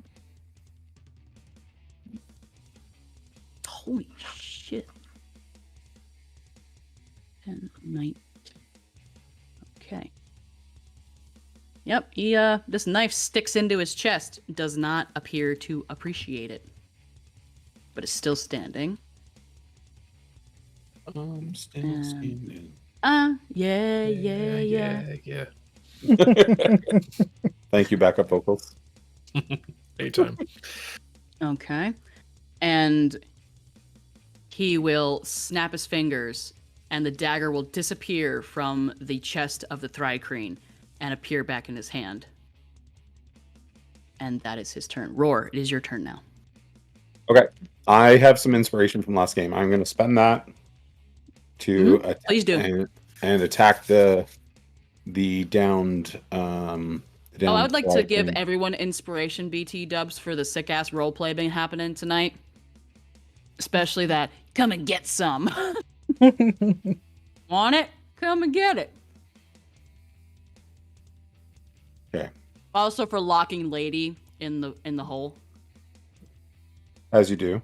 Choices have consequences, everybody. So 23 to hit that down thri-kreen. I think it was thri-kreen B. Yep, thri-kreen B. Yeah. B, that bitch. Oh, nice. I did 13 damage. How you attack? How do you want to do this? I bite its head off. You do that. It crunches in between your jaws, and your mouth is now flooded with brain matter of thri-kreen. I'm down for that. It's kind of tangy. You like it because you're a freak. It's kind of tangy, kind of acidic. It burns. It's like if you ate a lot of pineapple, and it's like burning your mouth. It kind of eats you back a little bit. What are you saying? I need to eat a lot of pineapple? Maybe. If you want. I'm too Only if you're considerate. Okay, so if he dies, so I immediately go on my Rampage ability again, and I will attack the Hunter A. Hunter A. Go for it. He just had a knife in the chest. My dice are hot tonight. He's looking pretty woozy too. Natural 20. Yeah, double damage. Plus, I get an extra dice for being a half orc. Yeah. So make it nice. Going to Jared's house and stealing his dice because they're rolling better than mine. So that's 12 plus 20. 23. How you want to do that? Jeez. You said there was a crack in his chest, right? I softened him up for you. Yeah, I just he was like very woozy looking too because he was poisoned as well. So like a hyena, I just barrel my snout into that hole. I grab hold of something inside, and it all comes out as I pull my head Just out like, of them. just like spaghetti. Yes. Yes. Bug spaghetti. Yes. It hisses and screeches into your hyena face, grasping at your fur as you eviscerate this gigantic bug creature. As it like grasps at my fur, I just let it and sort of lean my forehead right into his head, so we're looking eye to eye. And I just go all the way down with him. Mm-hmm. New kink unlocked. Hey, listen! You watch the life fade from Fade the out of him. Thrycreen hunter's eyes. So and you hear right as he the life fades out of the eyes, you the mandibles and you recognize it as like a respectful death rite. So essentially in Thrycreen just was like GG. Good game. That's fine. I drop his guts on his face, and then I is there another Thrycreen nearby? Yep. We'll say that's Thrycreen C and D. My two buddies will rush at C. Okay. Roll. That's probably not a hit. 9. Nope. And then the other one 15. Excuse me. Meets it beats. Okay. And the one 14 damage for the one that hit. He's displeased. I also get half my movement for that rampage action. So if I can, I'm going to move over with those two hyenas so the three of us are together. You just like stalk forward and buggy entrails slipping from your jaws. Yeah. And that's my turn. It's getting a little stinky in here, y'all. Poe! We tearing bugs up. You got a Thrycreen Hunter B, or yo mama on right in front of you. Yeah. Okay. I will drop my short bow, and go for. Is that what I want to do? Yeah, that's what I'll do. I'll drop my short bow, and go for an attack with my short sword. Roll. Dirty 20. That'll hit. 7 damage. Not a lot. Okay. Bonus actions or any free actions you'd like? Don't really have any bonus actions. Free action. Is there like a battle cry or a cock or like a cawing sound that you want to make as you swing your little short sword? Do you stab or do you like stab or do you slash? I think this is definitely a slash. I feel like he's very like, I don't know, flowy. It's the bird in him. Yeah. Yeah. So I feel like it's a slash, then like from then like back to like ready to attack again. I don't think there's any kind of battle cry. I already called her a cricket. So she as you slice at like a joint between on one of her legs, she screeches. And then we will move on to the next initiative. You're dead. You're dead. You're alive. See, Thrycreen C. Finally, somebody's gonna try and attack somebody down here. Gonna make a roll at the hyena that bit. Oh, it failed. Hyenas don't have great armor class. Just saying. Okay. Well, does a 8 hit? No, it's better than that. Mm-hmm. I figured. Yeah. It'll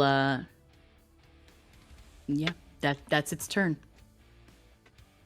D and E come flying out of what's flying over what's left of their buddies who got singed in the middle. And they will also one will actually be running toward so D, is going to make a run towards the window in which Gertie is posted up. And I believe that requires him to run past one of your hyenas. So you can take an opportunity attack if you'd like. Does it require him to run past Roar? You're in the middle, right? Would you say? Of your flying V, like earlier? What's your reach as a hyena? 5 feet. Yeah, fuck it. Go for it. Okay. So Roar does that. Okay.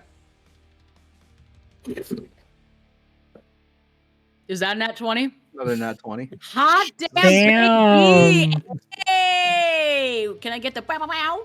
Absolutely. Unbelievable. Unbelievable. Damn, I'll be there Roar! in Roar is daddy right now. Roll So- me that sweet, sweet damage, baby. 25 damage. And because of my sentinel, I snatch him out of the air. His movement becomes 0 and he cannot go past me. His movement becomes 0 because you fucking killed him. Killed him. Yeah. Oh, Even better. so Damn machine out It's there. about 10 hit points. Yeah, go for it. so when he dies, Yep, you get that. I rampage Yep. and He I is right attack. there. I attack that C who's right beside me. Yep. C is what your hyenas were advancing on, and you were Not a following. 20, not a 20, but a dirty 20. Dirty 20, that hits. Roll. 13 damage. He's looking fucked up. Fucked up. E and F come flying out of the darkness, jumping over their fallen comrades, screeching and swinging what looks like... Where is your summary? Excuse me, sir. Did I say E and F? Yes. Yeah, no. Fucking hell. Undo. Oh, that's how you do it. Funsies. Why you no tell me what you got? Oh, This guy- unarmed. Sorry. What? He's unarmed. He is unarmed. How do you know? Because you couldn't find any weapons? No, I couldn't find the Thrycreen because the initiative roll went too fast. Oh, I just thought you were talking about their attack abilities. No, this one doesn't have any weapons. Oh, well, that was a lucky guess then. Yeah, that was weird, and it's fine. It doesn't hit anyway because he rolled a total of 6 to attack for his bite attack. Are they attacking the hyenas and me? Yes. Okay. We'll say that the E is going after left hyena, F is going after right hyena. The second attack on E to lefty was a 19 to hit. That's a hit. Okay, and we'll take 1d6. So that's 6 damage to left hyena. Okay. F gonna go for the right hyena with a screech. Rolling like shit. You are going to dice jail too. Goodbye. Oh, and you don't have a weapon either, so you get a second. You also rolled like shit. Okay, why are my gay dice failing me? I am displeased.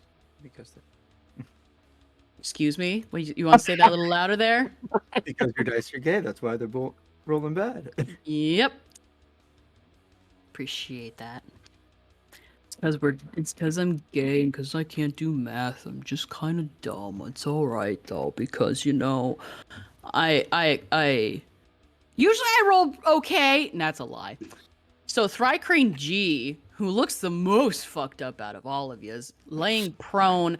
I think about 10, 15 feet since you've since you've made an advancement on. You made those advancements on C. Mhm. That motherfucker gonna get up. Yeah, and use the rest of its movement to run. And according to Dash,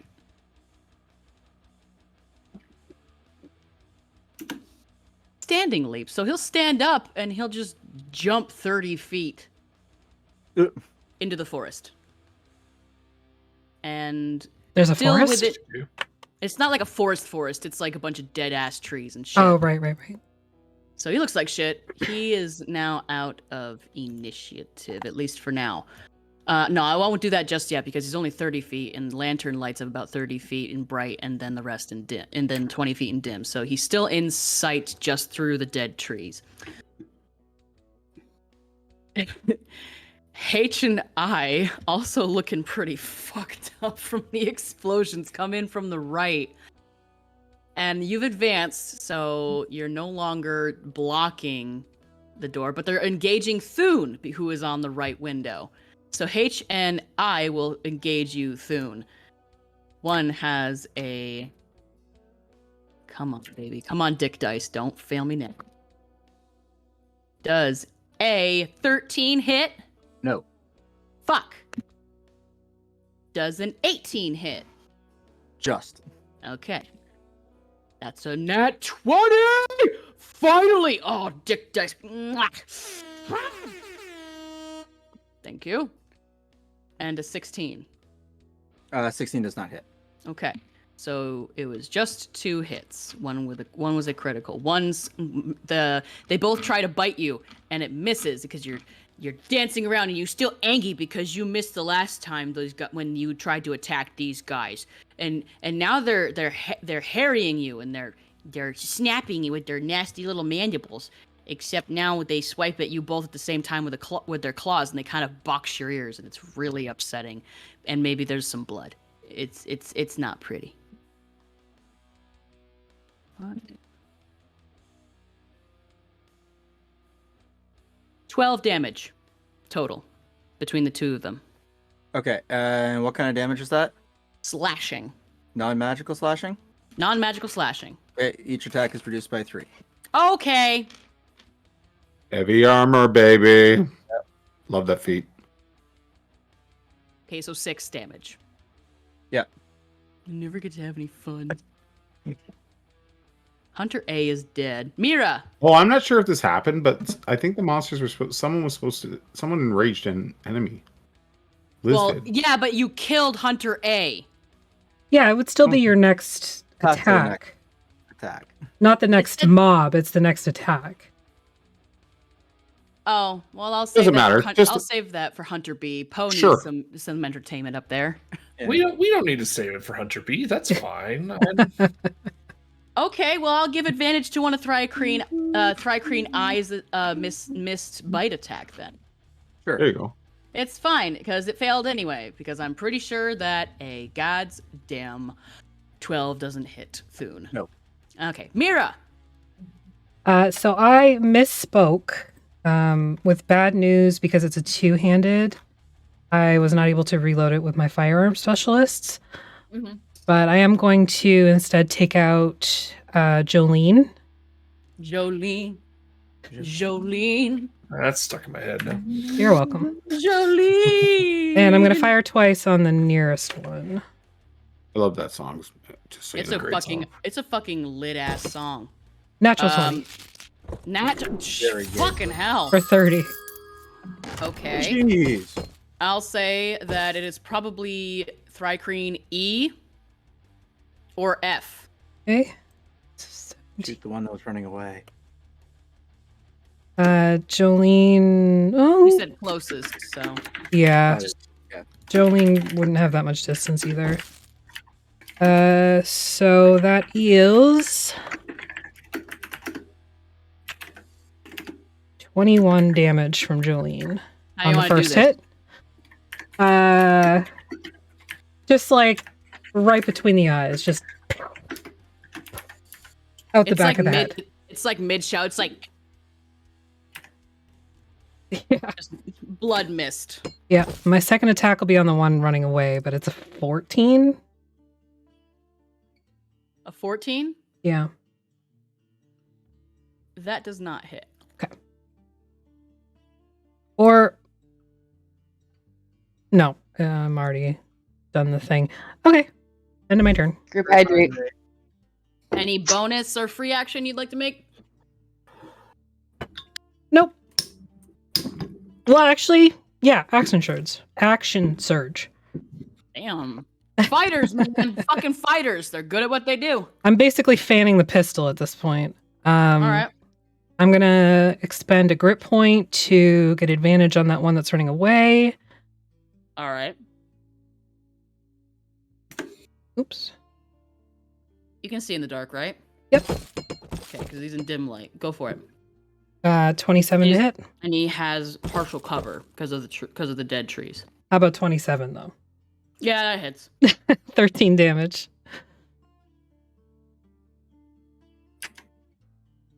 You know when a mosquito is just be flying around? Yeah.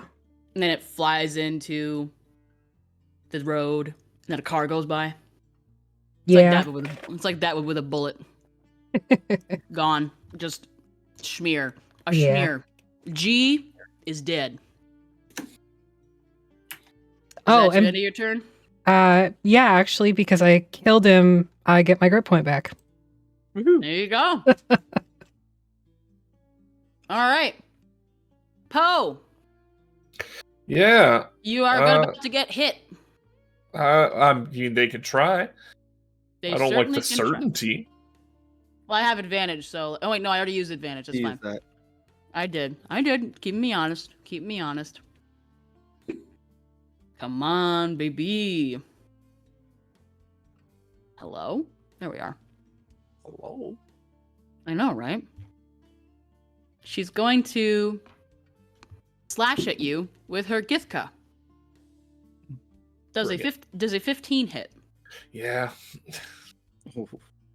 Cool. That is ass to ass.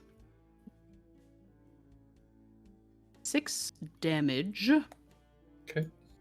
And the second attack with her Githka. Hello. Hello? I am assuming that a 21 hits. Surprisingly, no. Yeah, it hits me. And another 5 slashing damage with her Githka. Okay. Uncanny dodge to half it. Okay. As a bonus action...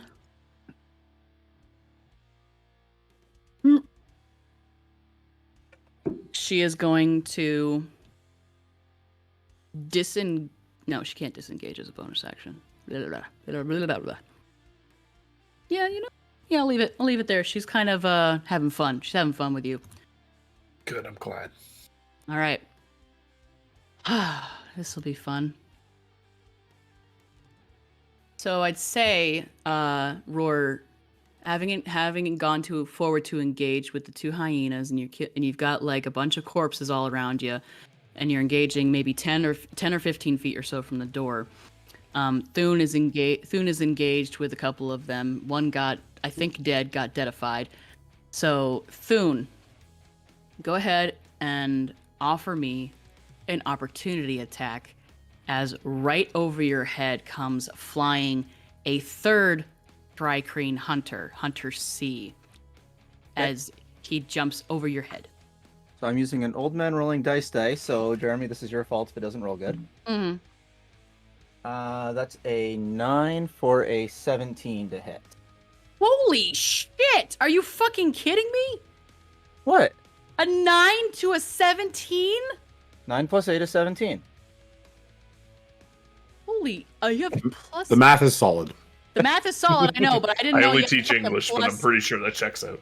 I didn't know that it was that you had a plus 8. So you said yeah, that hits.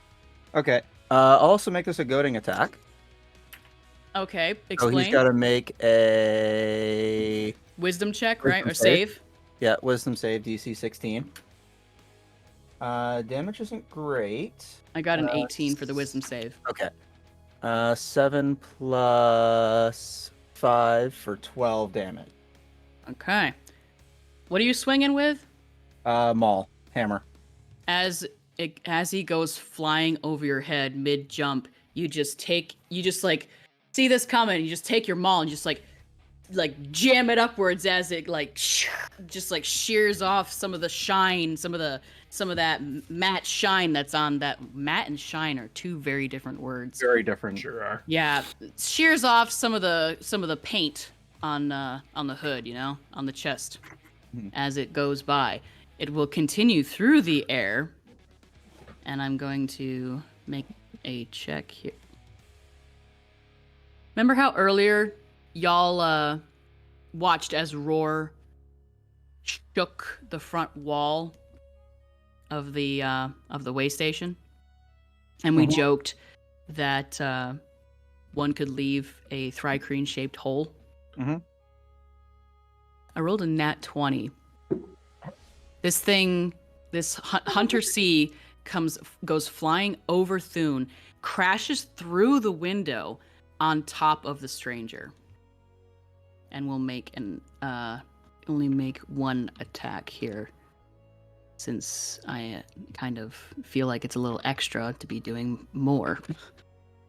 With the Chatka, the Chatka.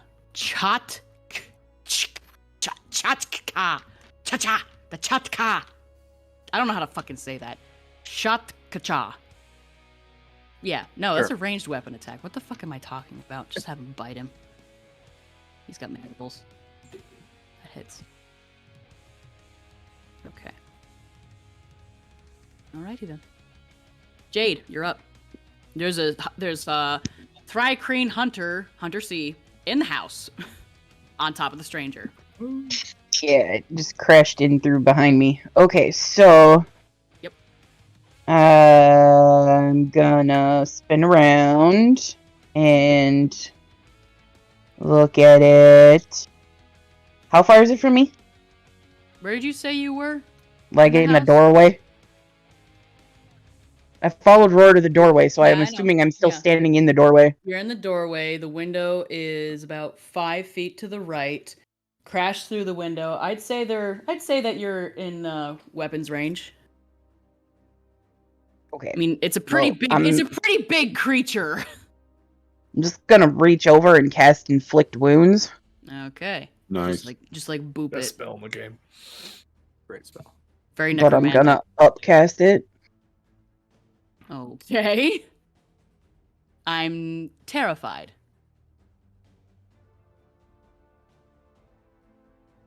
Do the thing. That was a lot of dice. Holy shit. I do 25 damage. Nope, sorry, 28 necrotic to it. Did it hit? Oh, it Yeah. did. She rolled a 25. Oh, did you? Okay. And you said how much damage? 28 necrotic. Okay. Could go wrong. Yeah. There's some yucky Thri-kreen blood on the floor now. Bonus or free? Is it still alive? Yeah. Okay. He's mad. He's mad.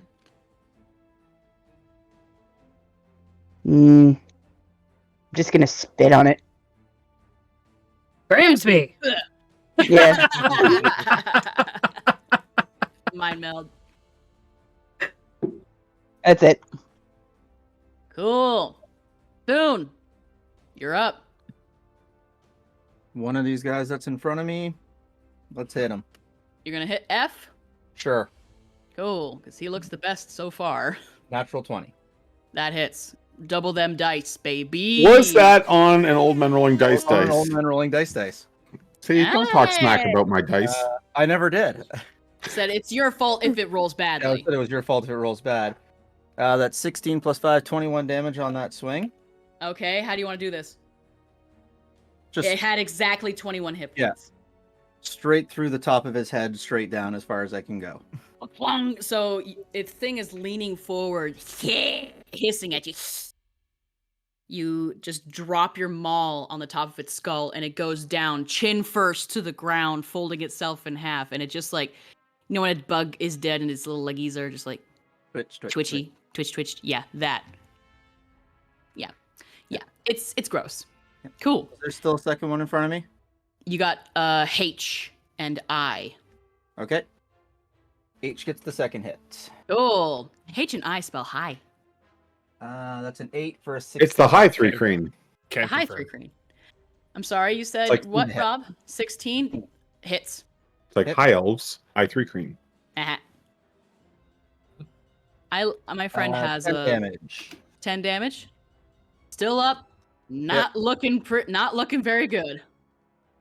Um, Do it, Rob. Fuck it, action surge. Yeah. H. That's an 11 for a 19 to hit That hits. Roll. for 14 damage. How do you want to do this? He had 2 hit points after your attack, your first attack. Swung through first time, forehand. Just grab the back of it, slam backwards into his side. Yep. Taking out whatever there. Spine just you part the top from the bottom. And then Very crunchy. It's like a seafood free-for-all here, except with bugs. And last hit on I is a 22. That hits. And let's make this a... Thune is cleaning up, y'all. Let's make this a... It's like Thune is bottom of the initiative, and he's fucking cleaning up. Let's make this a grappling strike. Okay. So he's gonna take 14 points of damage. How do you want to do this? He had 3. Okay. He had 13. I don't need to. Okay. Save that for next time. Yeah. So. Oh, my stuff. Yeah, just like, again, just bring it straight up and straight down through. Just like some of those wood chopping things that you love to post. The hammers are swinging. I do love giant women and giant men, and just in all shapes and sizes. Particularly if they're lumberjacks. Yes. I need y'all to send me more fat men and women and non-binary folks, and like teeny tiny ones. I want more I like variety. I have a very diverse palette. I say maybe if you quit calling us fat. Yeah, really. There's nothing wrong with fat. It's not a term that we like to attach to ourselves. I like to. I'm okay with it, but I can't really speak for everybody else. My apologies. Chubby. Cute. Soft. Fluffy. Whatever. My bad. I'm sorry, everybody. I didn't mean it that way. I was being nasty. Would you like a free action, Thune? Since you you fucking destroyed like 3 or 4 of them in one attack. Sure. If leader guy is still paying attention in the headphone. Sure, you still want to come? You can do this all night long. You hear a low hiss back. We will not stop. Next in the initiative is the stranger who has a Thri-Kreen Thri-Kreen Hunter C on top of him. He is going to... He's not lost his hold on his knives. He's definitely on the floor because, this fucker landed right on top of him, and he kind of lets out a... Ugh! And he will drive a dagger upwards. Holy shit. Jesus, phone. 18 plus 11. That's definitely gonna hit. Fuck's sake.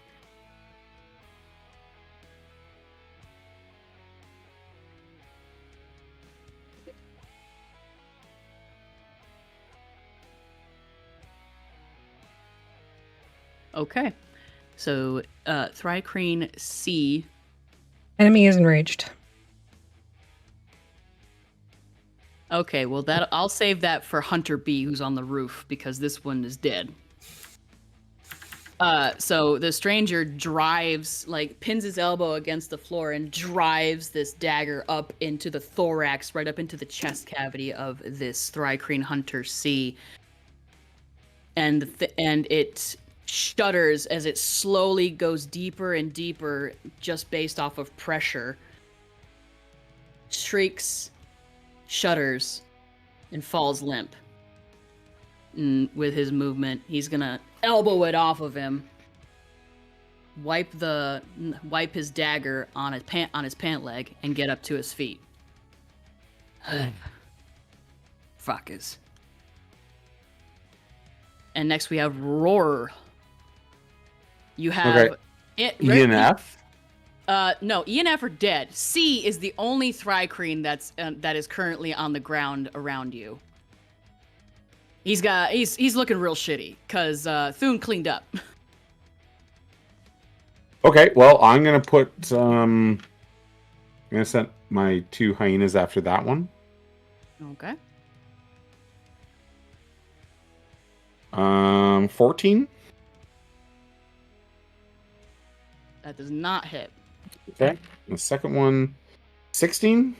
That hits. For a total of not too much damage actually. 7. That's cool because he had 3 hit points. Oh, okay. Pay me a word picture, baby. Well, is there another one that can? So this one will like sort of bite it by the leg. Oh, is it prone? It wasn't prone.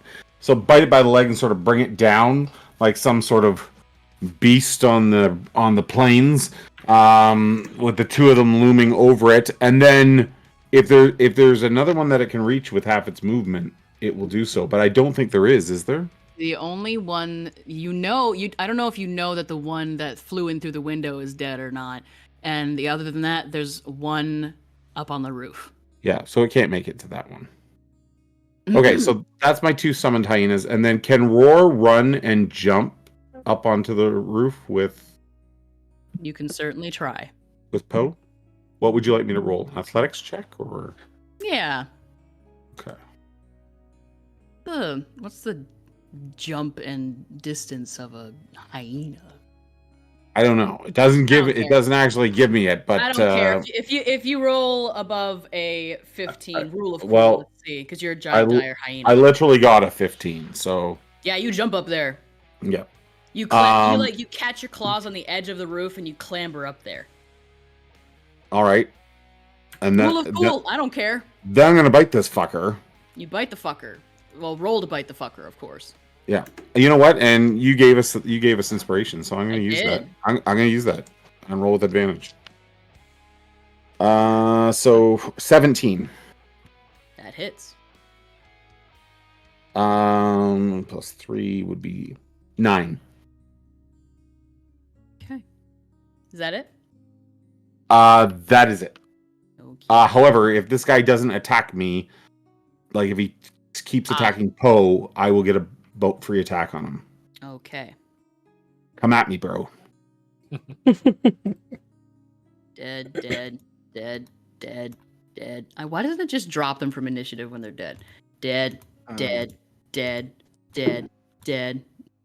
Mira. Who's alive? All of you are alive. Yeah. That's about it. And the one on the roof.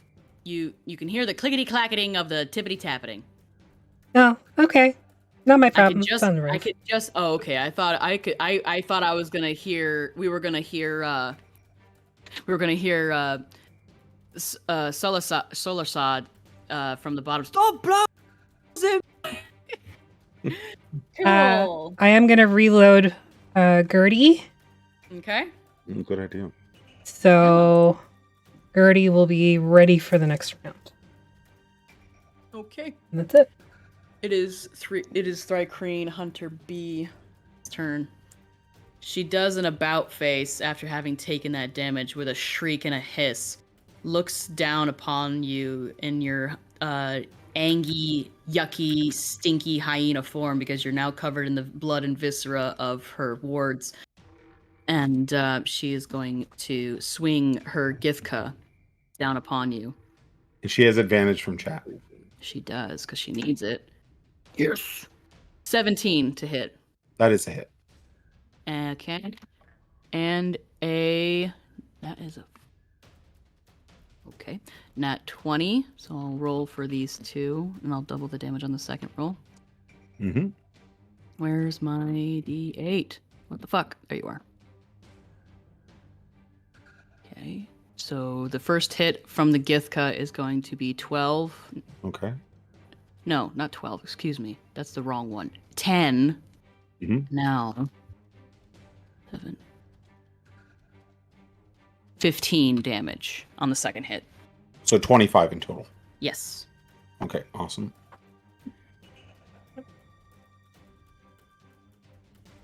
And she will disengage.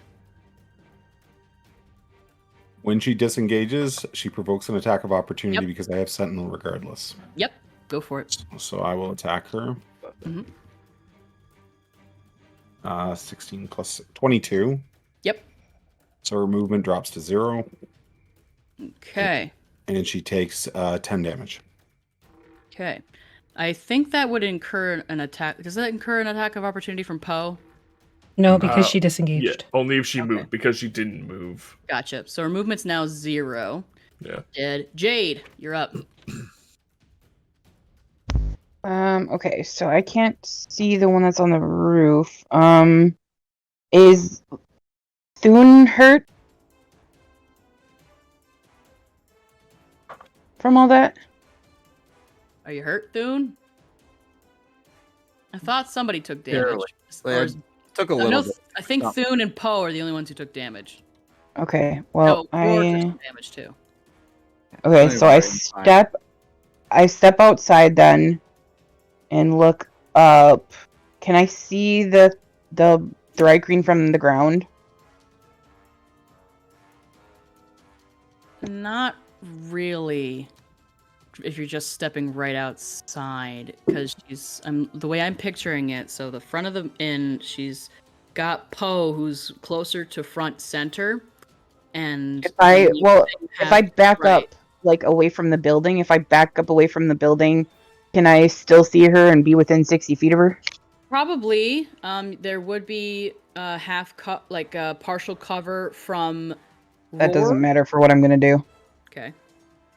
She just needs to make a dexterity saving throw then. What's the DC? 15.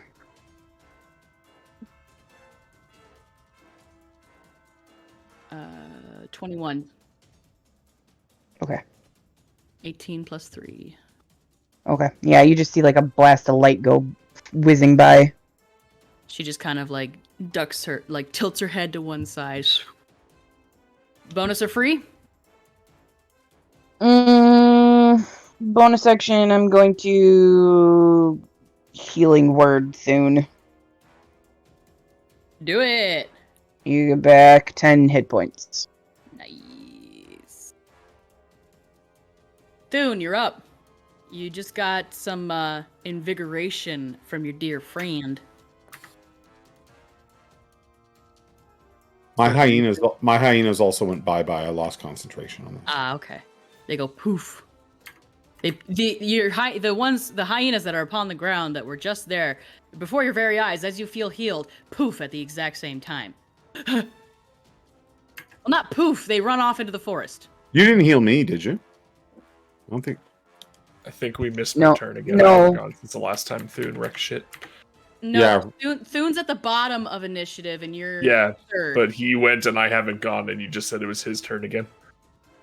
Yeah, I think we did miss. Yeah. How the fuck did we miss you? Did you forget to put him in? I'm forgettable. No, he's in here. Not He's true. got 15. Not true. You went after Roar because the only reason Roar just went recently was because he got an attack of opportunity. Yeah, but I don't think Cade actually went. I didn't go after he came up on the roof. Okay, we'll retcon that. Go ahead. Sorry. Cool. Since he's within 5 feet, I get a sneak attack. Why did you drop from initiative? What the fuck? Yeah, hit the thing. I feel like with my sentinel, I'm holding it by the thigh for you to just fucking destroy it. Go for it. 18. That hits. My dagger. So that'll be 7 plus my 3d6 sneak attack.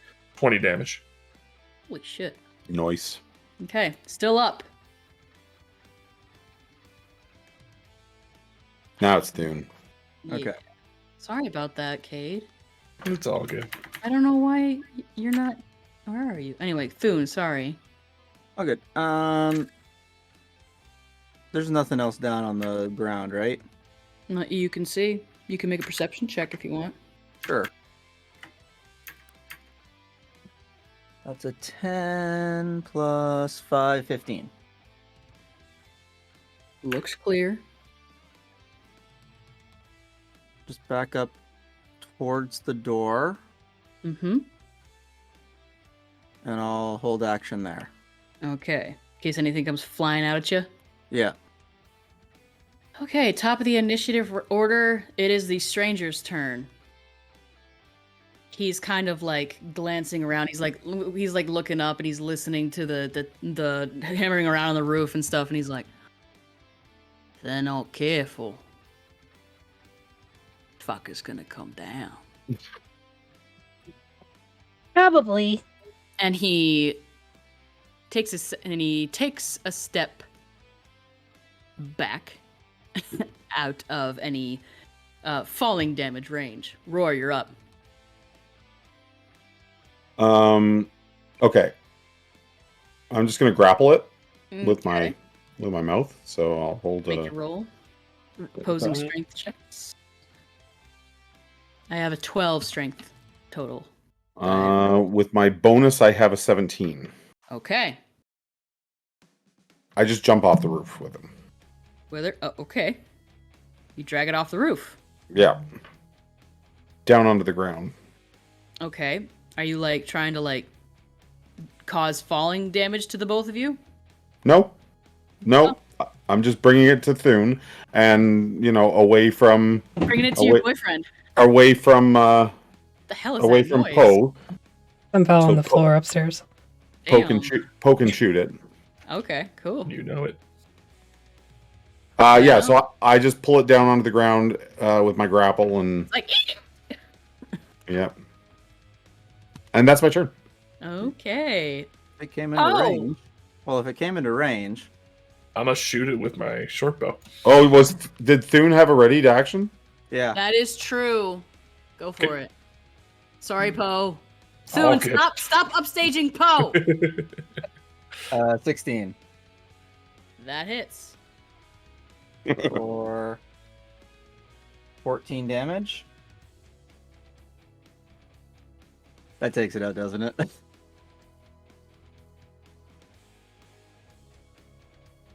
I brought you a bug. How do you want to do this as you steal the kill from Poe? Sorry, Poe. It's all Hang good. on. I We want can Poe. beat out at the same time. Yeah, I want Poe to roll. Poe needs a win here. Poe Poe, needs you a- roll too.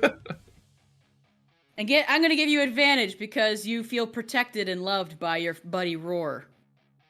I feel like I land on the ground and I don't quite put it in front of Thune yet. Like it's over here. I let Poe hit it and then I swing it over to Thune. Sounds good. Yeah, it's I probably miss anyways. I only got 11.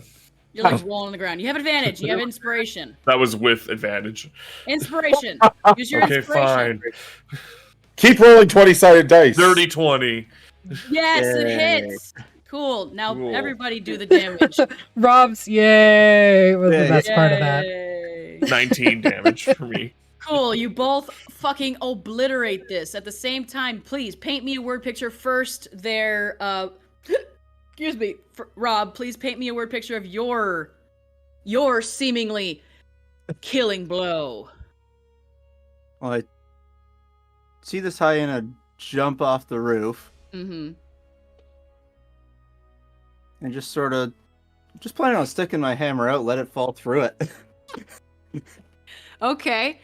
Poe, what does your seemingly killing blow look like? I mean, Poe doesn't feel good about it. It feels gifted to him somehow. Just be grateful. Yeah, he just looses an arrow, and goes like right for what he thinks is the eye. He's not totally sure. Thrycreen kind of freak him out, and this one's hit him a few times. So They're like giant praying mantises, basically. yeah. But Poe's not great with like It's like bug. well, you stuff. also have like a He beak. just eats so- bugs. Yeah. So Cool. And with a nat 20, the barrel goes flying off the trap door. And out pops Lady Cobb, hair all in a disarray. Her leather shirt, but top 3 hooks and buttons are undone. Chesticles out. Scandalous. She's like, Don't tell me she's showing her ankles. and as she comes out of, as she like pops out of there, she casts Shield of Faith on the first person she sees. Oh, who's still inside? Jade is not Ranger? inside. So I am. Mira, you get Shield of Faith cast upon you. Oh boy. Yeah, your shimmering field appears around you, and you gain +2 to your AC as she comes like a bat out of hell out of this hole. I have been quietly. I didn't. I had been quietly rolling this entire time, and she kept failing. And this just now, I cannot kid you, got a nat 20. This is not a great die to show you because it's fucking clear. Shit. She got a nat 20, so you get Shield of Faith cast on you. Okay. Her hair's in a disarray. She's like, Hey. Hello. Hi. I think everything's dead.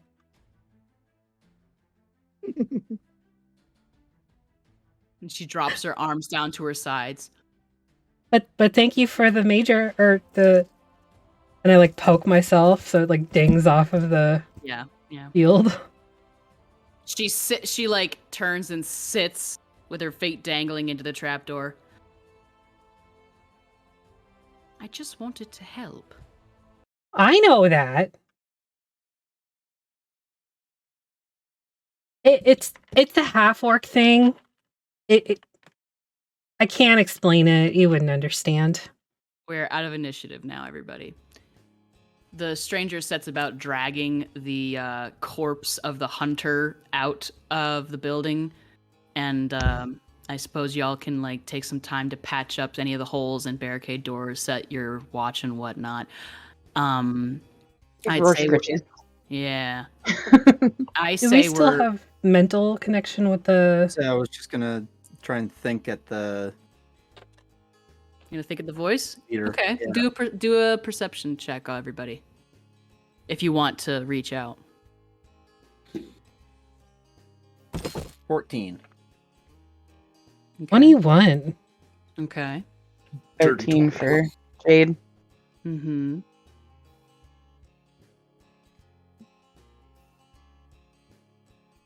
Roar? I gotta do 20 as well. Oh, okay. You still feel that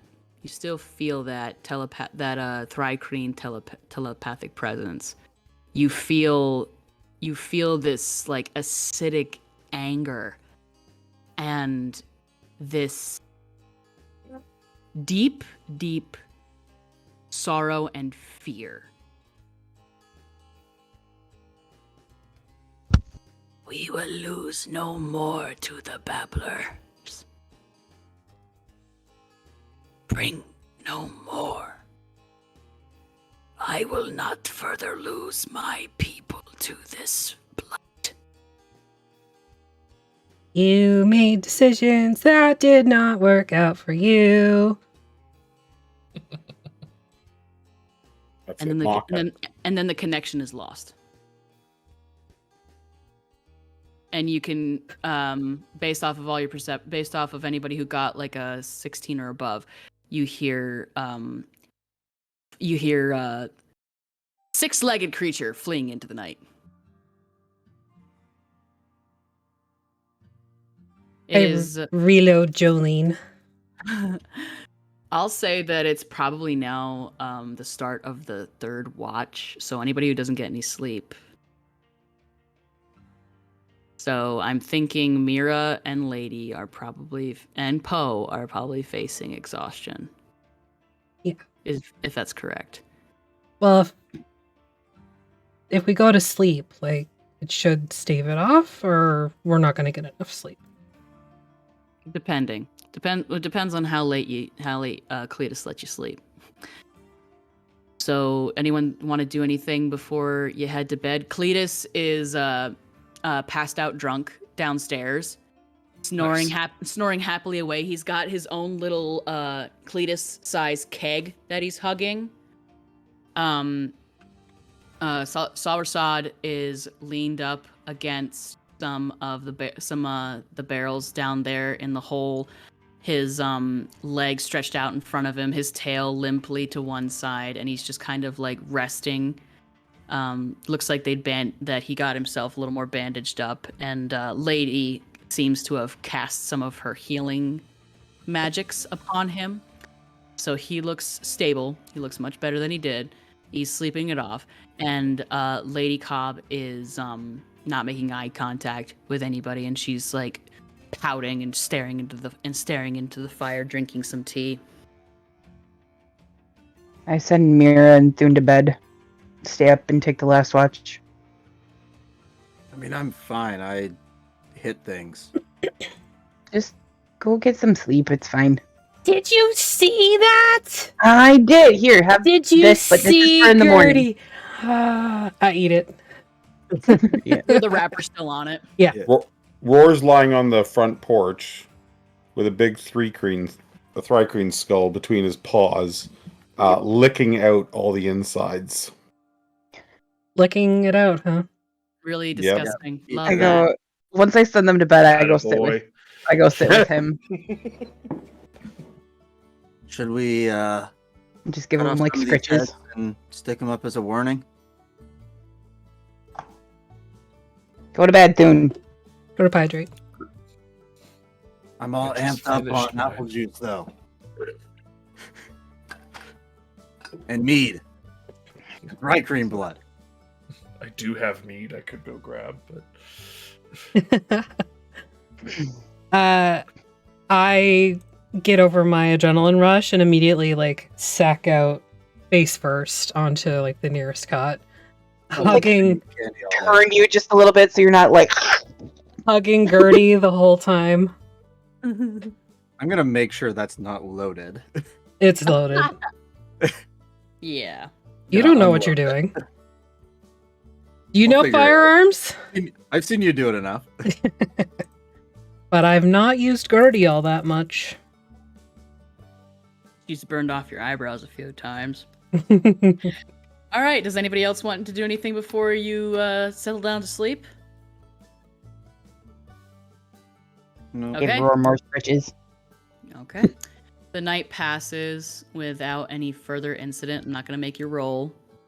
Things look clear, things seem clear, and before long, the obvious signs of approaching dawn and the heat of the desert slowly takes hold as the sun rises. You all wake. The place is trashed. Absolute carnage outside. The horses kind of jittery after last night's activities. Understandably so.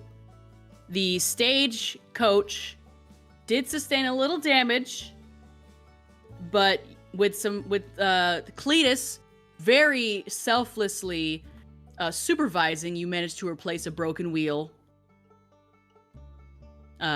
He seems pretty giddy, a little bit hungover.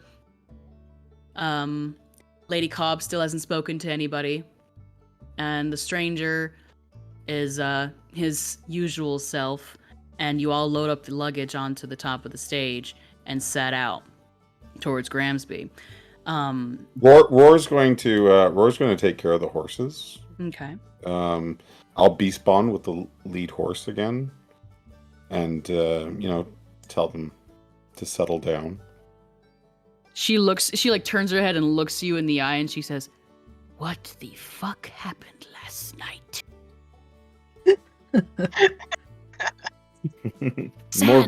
Sand brother, what the fuck happened last night? I just sort of pat her mane and I'm like, more bugs. You stink of bugs. I know. It's all over me. I haven't even bathed. It's foul. I told you we would make Granby. Gramsby. The horse spits. Yeah. I told you we would make Gramsby. Very well. You don't need to be afraid. Tell your friends. Hey, chill the fuck out.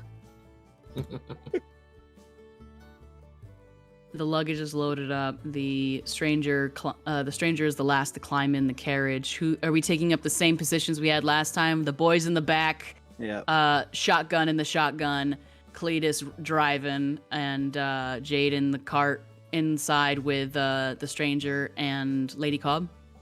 Yep. Did And Roar's like letting the sun dry the ichor, and then he's seeing like how big, like he's peeling skin, how big a patch like Elmer's glue? he can actually Yeah. pull off his body. Yeah. Yeah. And then like look at Thune like, look what I got. Neurodivergent much. How much more ADHD and spectrum coded can we make Roar? I love this guy. I love you all. You're all terrible people. Did Cobb and I get a long rest? Or did we just get a short rest? And me. I sent them to bed. And so. Poe. I know, but it was like. But we were like up the for first beginning- watch, and then Yeah. second watch was like the entire combat Yeah. situation. Thinking it was only a short. Okay. rest. Just based off semantics at this point. How we feeling, everybody? Good to go. Good. Go a little further. Okay. Go on. Yeah. I'm gonna cast Yes, you wanna Druidcraft to see if there's any storms brewing. No, I'm good. I give you some more candy. Yeah. With your Druidcraft, dry as hell. Okay. Dry as hell. Kind of, maybe a little windy, so some dust's gonna get kicked up. Maybe the sands are heading further and further into the trees now, as you make your way up into the hills. So, it's the following day, and from the way station, it's almost an entire day, and almost another entire day's journey. It's before sundown, so it's late afternoon by the time Cletus kind of alerts you all with his Cleat yelling cry of, "Yeah, okay, slow down, well. Oh, we gotta go coming up right on that Gramsby. Right over that hill there. Everyone brace yourselves. These fuckers are kind of weird. It's gonna get freaky, guys. Not in a fun way. This is damn near uncomfortable. Yeah. Actually, I Disturbing. think I'm starting to learn Cleatish. That one was pretty clear. Yeah. I speak a little clearer when I've been doing some drinking. Popping a squib, like. As you're riding the crest of this hill into the opens back up into some very dusty kind of plains here on this plateau of Gramsby. You can see in the distance the hills that the trail around Gramsby that is more frequently traveled. This road is craggy. There's like weeds growing up through the middle of it, like just like sandy brush. And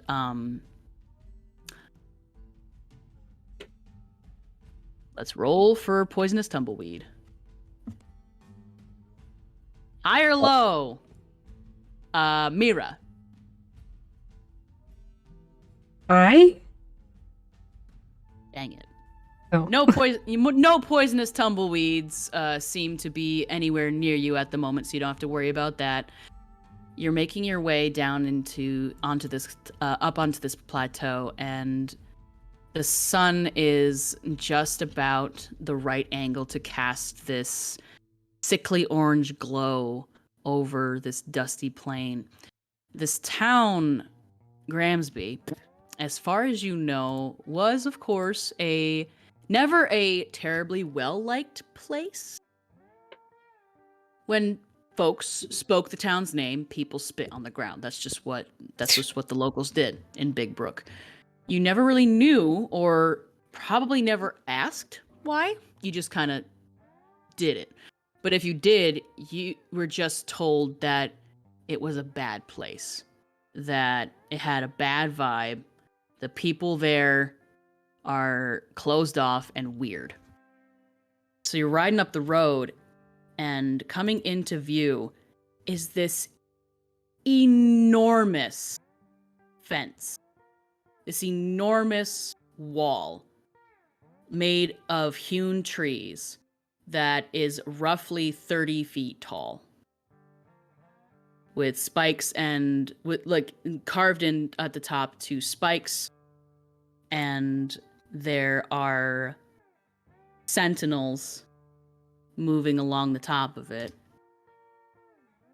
with an absolutely huge and heavy wooden door at the gate.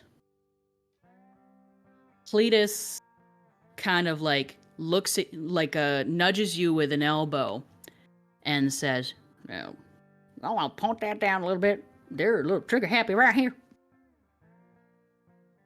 To you, Mira. Don't need to put it away. Just point it down. Pull my duster over so that Jolene and Alma are kind of hidden. There you go. And I'll put Betsy barrel facing down between my feet. All right, everyone fucking act cool now. You understand me? Yeah? We clear on the Cletus? Clear. Excellent. All right. As you approach, the guards atop the wall come to a standstill, watching the stage approach. It slows as it gets closer and closer. As he maybe 200 yards out, he'll call out to the watchman. "Well, stage for we got mail for the Gramsby. We got mail from Gramsby. Let me in. Oh, just open the damn door, please." Swallow to avoid spitting. Yep, everyone make a wisdom saving throw to keep from spitting. Got a parcel for Gramsby. Ooh, 13? Okay. 11. Okay. 23. Okay. I got 11. Okay, nobody spits. The DC was 10. Didn't make it too hard, not too easy though. You know, social norms and whatnot. You watch as the guards give each other a look and then signal down below behind the wall.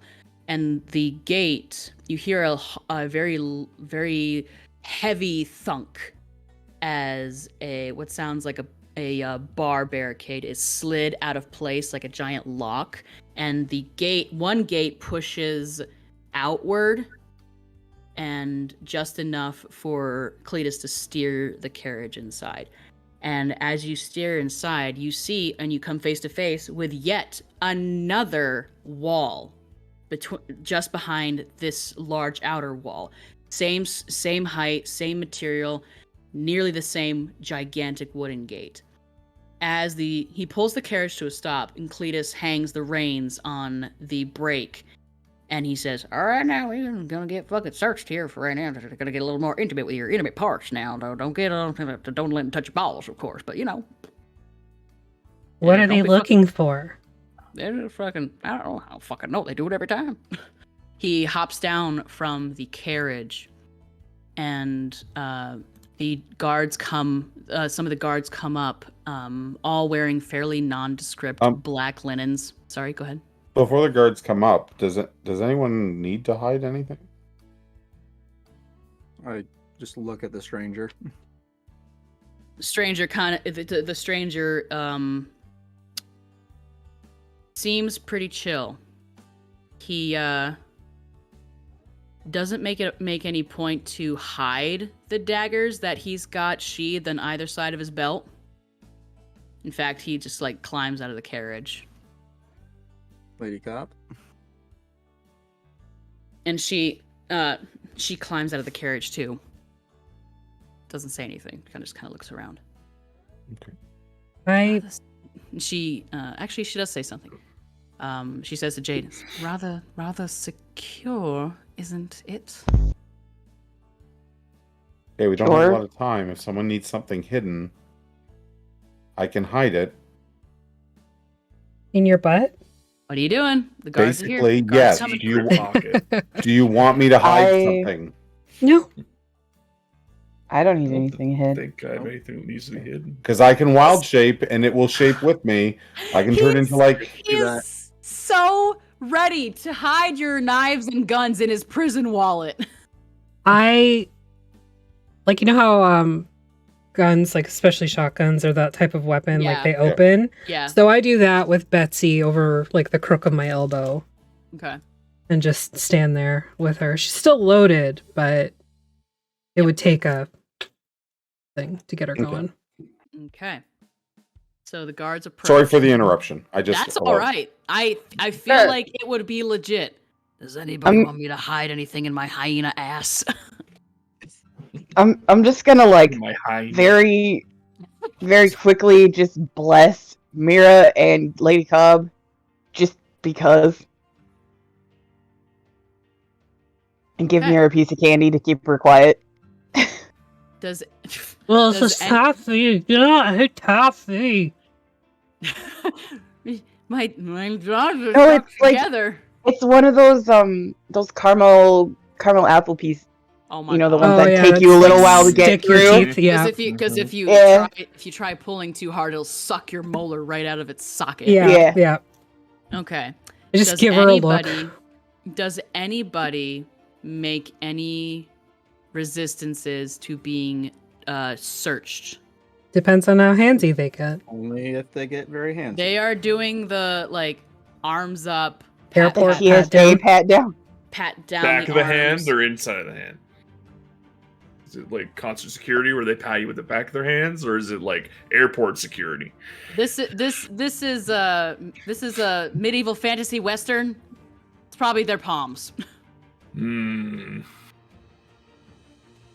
They don't seem perturbed by seeing non-humans either. Some of them aren't even human themselves, so it's a fairly diverse cast here.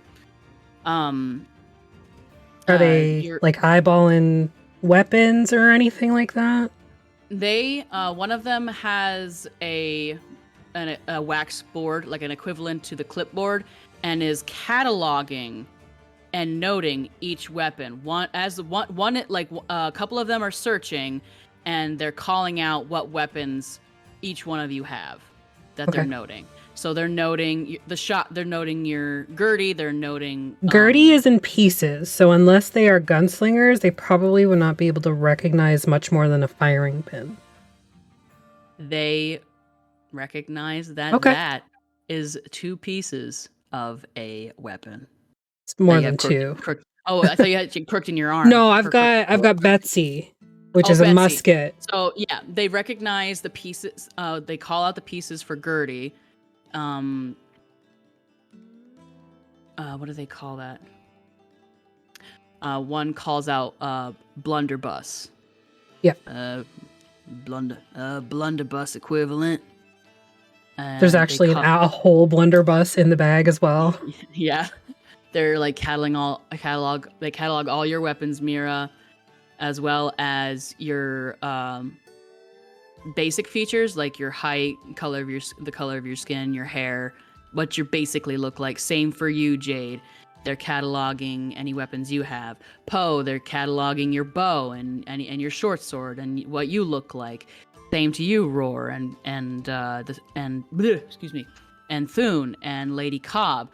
When they you notice, actually make a perception check to kind of catch this while you're all being patted down, because it's all happening at the same time. There's a lot of guards here. It 16? seems to be 16? Also a 16. 17. I feel like with Mira, like as they're cataloging all of her fucking weapons, it's like that scene in the 3rd Pirates of the Caribbean movie where Elizabeth is just pulling stuff out from everywhere. I was thinking the same thing for Thune. It's like hand axe, longsword, maul, whip, pipe. And Roar is just like handing them to you behind your back. It's like that video of that con at the con where they're checking their weapons and someone's just handing weapons up the line. Right. It was great. It was a beautiful video. Roar, what'd you get? 15. 15? Okay. Anybody? Actually, I think only one of you got a 17 or more. Yeah. Okay. Thune, you catch off to the side that the stranger is speaking with what seems to be the captain of the guard, just based off of they've got some ornaments, so they've got some like ranks basically on their uniform. their black linens, and he's speaking in low tones with this person. She's nodding back at him. He takes from his belt a scroll, a sealed scroll, and she pops that open and she reads it, and she nods and hands it back to him, and kind of gives him the way around. Doesn't really, no one seems to search him. Okay. Yeah. After all of this, the captain addresses you all. All right. So, you've all been identified based off of features. The weapons have been catalogued. If you make one step out of the wrong place or right out of my line of sight, it's going to get ugly. I recommend that if you have a squeamishness about you, you don't enter. What's your business here? And as she says that, the stranger takes his fingers and nudges and clips onto the edge of her sleeve, and he shakes his head. There with me. The little lady, not sure. She nods. All right. What's your business here, small one? Lady Cobb looks up at this hulking mass of a woman, decorated, of course, and says indignantly, well, I am here to see my brother. Captain seems unmoved and says, name? Well, I am Lady Eliza Cobb. My brother is Leonard. And she looks at her like seeing if there's any recognition. Leonard Elliot Cobb. I've received a missive that he's here. I would produce the letters, but they were misplaced. Along with a lot of my other belongings. I don't have any proof of who I am, but that is my word. And she looks at all of you and she says, these lovely people can vouch for me. I mean, that's what she introduced herself as. And there was a trunk briefly on the carriage that had LEC on it, and then it fell off. We've had I've never seen this woman before in my life. Oh, is there a general store she needs to get some clothing?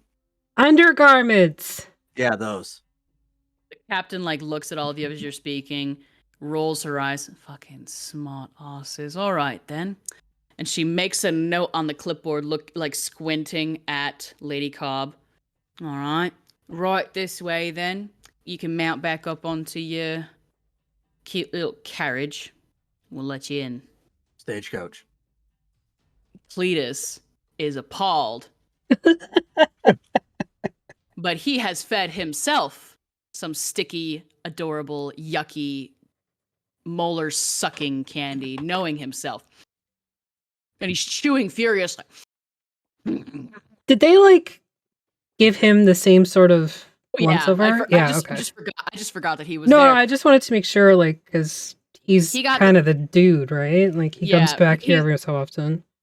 He's been here, come through the gate. He probably would have told you this on the way, talking about it on the way if you guys had any questions. He has been here only one other time before. Oh, okay. Because in the past 4 years at least. In the past 4 years or so, he's been there one time. Because Gramsby didn't always used to be so closed off.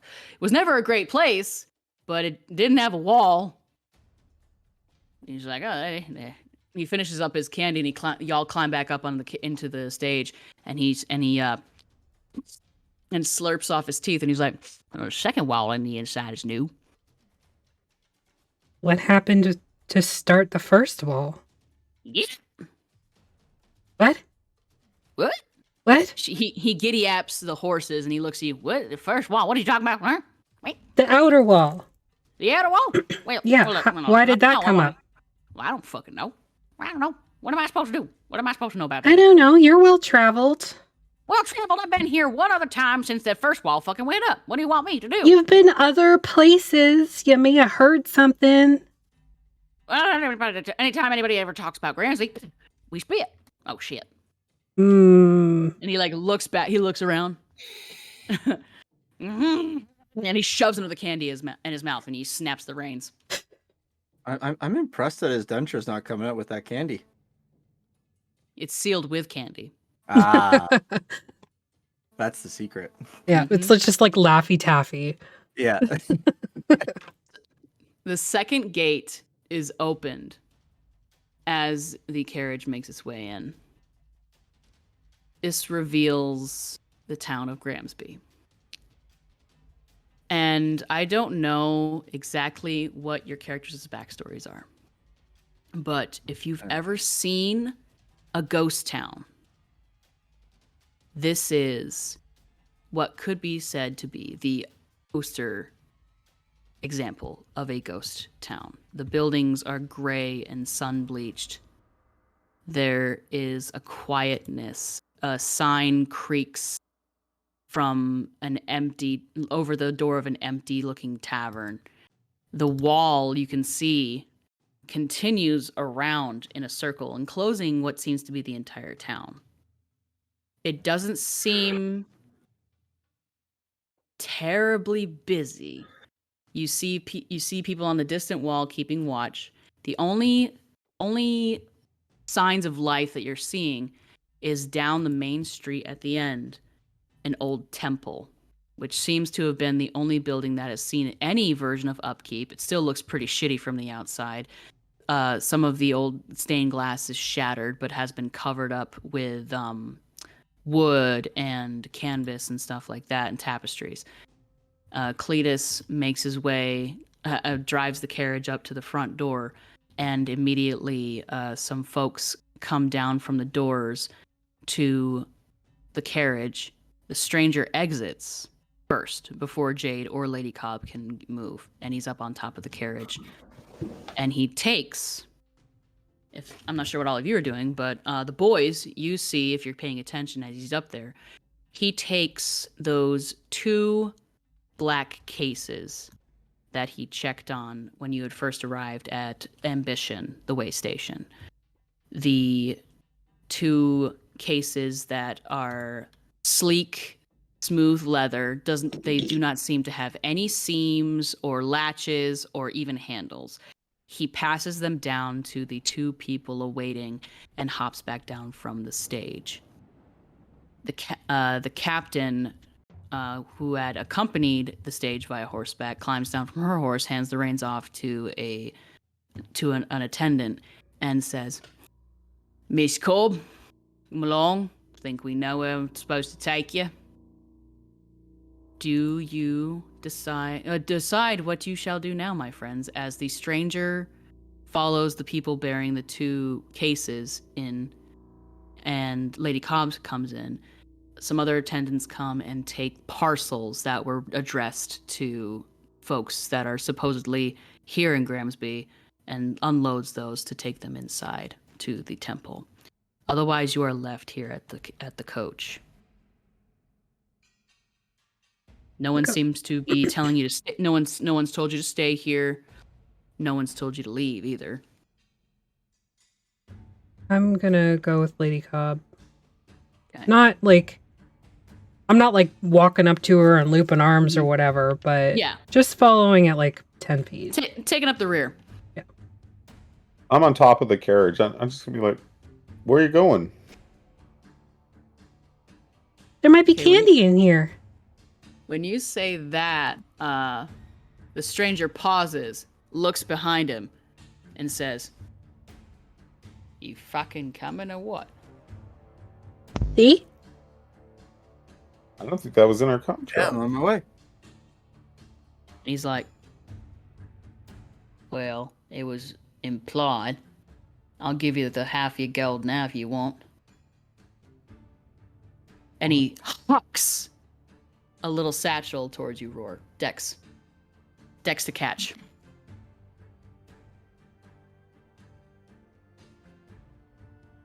Uh, 13. You snatch that shit out of the air like the Matrix. It is a heavy little pouch, and it clinks heavily.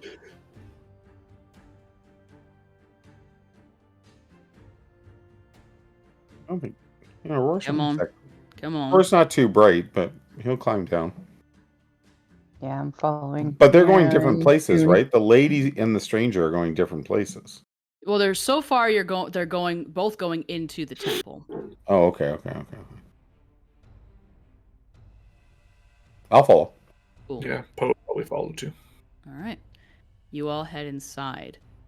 The stranger kind of not walking so fast that he outwalks you or anything like that. He's kind of keeping a steady middle between the attendants who are carrying the cases as well as you.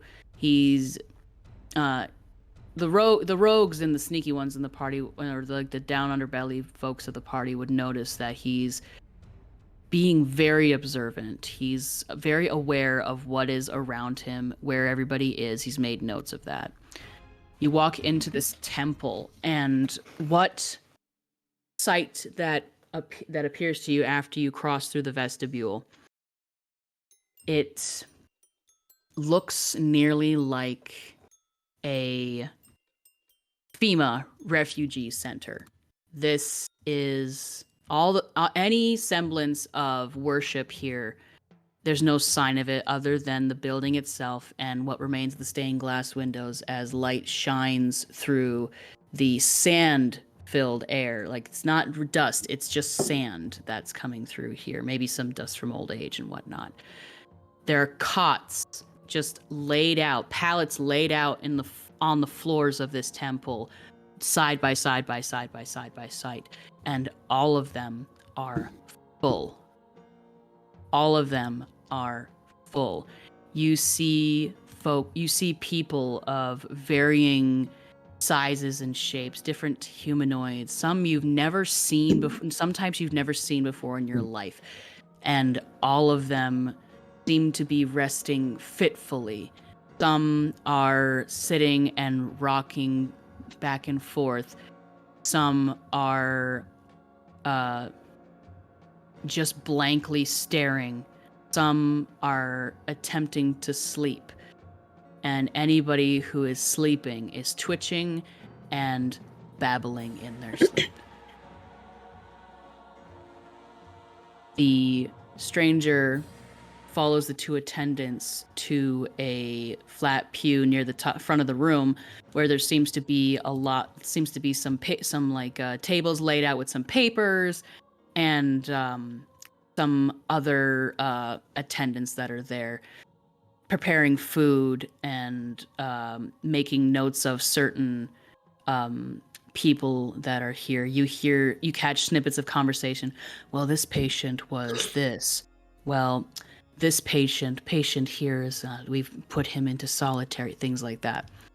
The stranger points to one of these, the empty parts of this table, and the attendants place these two sleek black cases onto it. And taking from his waistcoat pocket, Poe, you recognize this, you clock this, he pulls out that coin. That coin that you saw him turning and spinning on the table back in east of Clint. In the tavern in Big Brook. It's the one with the triangle and the two horns. He places the coin upon the first lid of the case, the seemingly lid, and he draws from his belt one of his daggers, and it leaves the sheath with a steely ring as he takes it and drives the end of it into the flesh of his thumb. So much so, and squeezes it out, letting blood drip from the open wound onto the coin, where it had previously laid pristine. It drinks it up in front of you, as if it was not even there, as if it was being pulled down some sort of a drain. It was there, it shrunk, and then it was gone. It sends out a low hiss and a pop sounds as a golden shimmer moves over the case.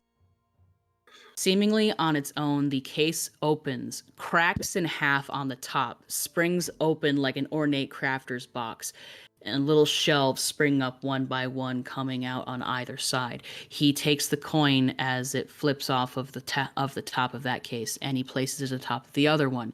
And he takes his dagger and he pricks the other thumb, and he squeezes drops of blood out onto that one. It does the same thing, drinks up the blood and opens the case with a golden shimmer and a crack, pop, and hiss as both are now open, laying these little crafter cases open, and levels of levels and levels are numerous glass vials that are revealed. And the attendants immediately fall upon these cases and start cataloging inventory and preparing to distribute. Did we just deliver the antitoxin for Balto? Do you say that out loud? No, that's just where my brain went when you said that. I was like, oh god, we just delivered all the medicine. I'm gonna cast detect poison and disease. Okay. So Where are you casting it? Well, it lasts on me for 10 minutes as long as I concentrate, and I can sense poisonous creatures, and diseases within 30 feet of me. Okay. You says you can also identify the kind of poison, the type of poisonous creature, or the type of disease in each case. Okay. As you cast this spell upon yourself, we'll come back to you. Does anybody else want to do something here? What are you all doing as it seems like these vials are being distributed amongst these attendants and staff? Make some kind of medicine check to see what they are. See what they what? To see what the little vials are. Okay. Mira? I don't see any candy. Just Oh. give you a piece of candy. I think I'm also trying to figure out if it's poison, but I don't have any magic to do so. But I am proficient in like poisoner's kit. So can I like make some kind of check to be like, is this something that I've experienced in my poison handling days? Sure. Make a history check. Sure. Soon. I just want to know how that coin worked. Roll That was fucking cut awesome. on the coin. Rolled a 24 on my medicine check, by the way. Okay. 10 on my history. Okay. Poe, if it's okay with everyone, I would like to start with Poe. It's not okay with me. Well, too bad. No. In your history, we kind of established that you were kind of on the outskirts of that more dark center of like underbelly and black market kind of stuff and whatever and whatnot, and the mafia. gray market. The gray market. You were not rubbing elbows exactly with anybody of that kind of level or anything like that. Yeah. This is based off of what you've seen so far, the subterfuge, the obvious power and secrecy that is within the stranger, and these cases. This is some deep shit. Yeah. And you may or may not have just realized how in over your head you might just be right now. Okay. Thune, what did you roll in your Arcana check? Oh, I didn't know. I didn't hear that. 3. 3. It's how the fuck did that fucking coin work? It must be a vampiric coin. What the fuck is with the fucking coin? You rolled a medicine check on the vials there, Jade? Yep, 24. 24. It's not. At least you've seen vials, you've seen medical kits. Doesn't seem like the method of delivery, the cases, even like the like kind of tint of the glass. It doesn't seem familiar. It's not from around here. And now to you, Roar. Looking out at these people, you sense no disease. Looking at these vials, like most medicines or man-made concoctions for medicinal purposes, these are considered a type of poison. And to you, just based off of what you say, now what I think living in the desert is a hard life, right? Living in the crags is a hard life. You've been fighting you've been like fighting for territory with the Thrycreen ever since you were a young lad. Sorrow, despair, easy to fall by. There's just something desperate about these people. Something fearful about these people. And this medicine, these vials, they feel like you feel dull looking at it. You don't really, it's just some type of unknown poison that you cannot recognize. Something man-made, that's what I can say you gather.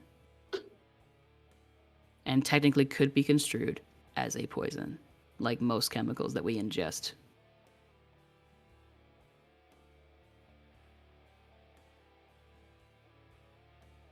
Are they administering it, or are they just cataloging? As you watch, the cataloging is beginning. The cataloging is taking place, and after some stock has been completely cataloged, they are distributed amongst other staff members who seem to be medical. They are wearing a white linen kind of chemise or tabard.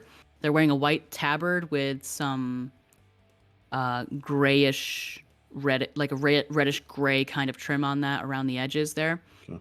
And which is probably a color that you see readily available. It's probably dyed from some type of desert flower. So at least some of these people are fairly local, or at least the stuff that they're sourcing is local for their linens and their dyes. And these they're slowly but surely being administered to these people laying out in these cots. And if you're watching them being administered, are you? Yeah, I'm gonna maybe under my breath though, like think maybe to Jade say, I'm not sure that we might be witnessing mercy killing here as opposed to healing. As you focus on maybe one patient who is shaking, curled up in the cot, covering their eyes, crying out unintelligibly, words just falling from their mouth. An attendant kneels beside them and gently takes their arm and administers the contents of a vial.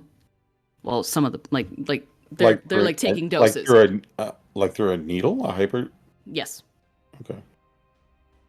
They clean the area and they administer via intravenous, and clean the prick afterward, and wrap it. And the shuddering and screaming, and the shuddering and babbling slows. And the forearm starts to settle. The individual turns their head away from their hand, and looks up towards the ceiling and breathes a deep sigh of relief, grasping the attendant's hand and the attendant quietly speaks to them and pats their hand before pulling the blanket back further up onto their chest and moving on to the next. Lady Cobb has been left with you for a moment while the captain goes to find the proper location of her brother. And she's watching all of this as you all are, and she's kind of chewing on her lip. This is not what I expected at all. The letter implied that he wasn't well, but I didn't think it was quite this bad. What did the letter say? Well, it was penned by an attendant. They said that he had become prone to fits while he was out in realm space, and he was brought here to be treated. To be not treated. They didn't say treated, but I assumed treated because he was being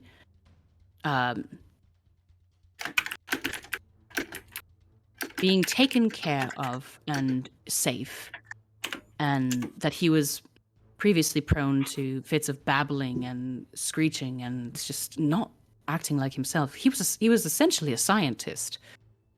So I don't know. Well, I would call these fits as I'm like gesturing to the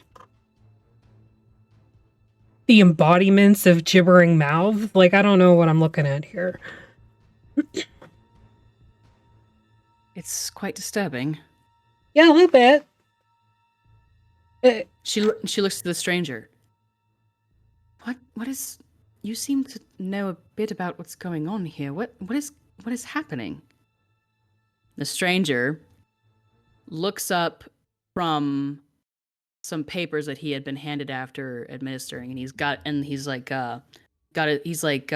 his thumb wrapped up a little bit. The attendants immediately came and wrapped up his fingers after he had pricked them and given the blood. And he looks up from some papers and folds them and slides them into his waistcoat pocket. And he kind of looks at her and he's like, "I don't answer questions." We've picked up on that. He cocks an eyebrow at you, Poe. And he says, "I don't think that you're getting paid enough to know." And whose fault is that? I'm not the boss. But you hold the money. Are we at risk of being infected with whatever this is? And he kind of glances around, shakes his head. "Don't spread like that. Just don't get too close." So no kissing the gibbering mouth people. Got it. He kind of smirks at you. "Nah." The captain calls up from the hallway ahead. "Miss Cobb, this way, please."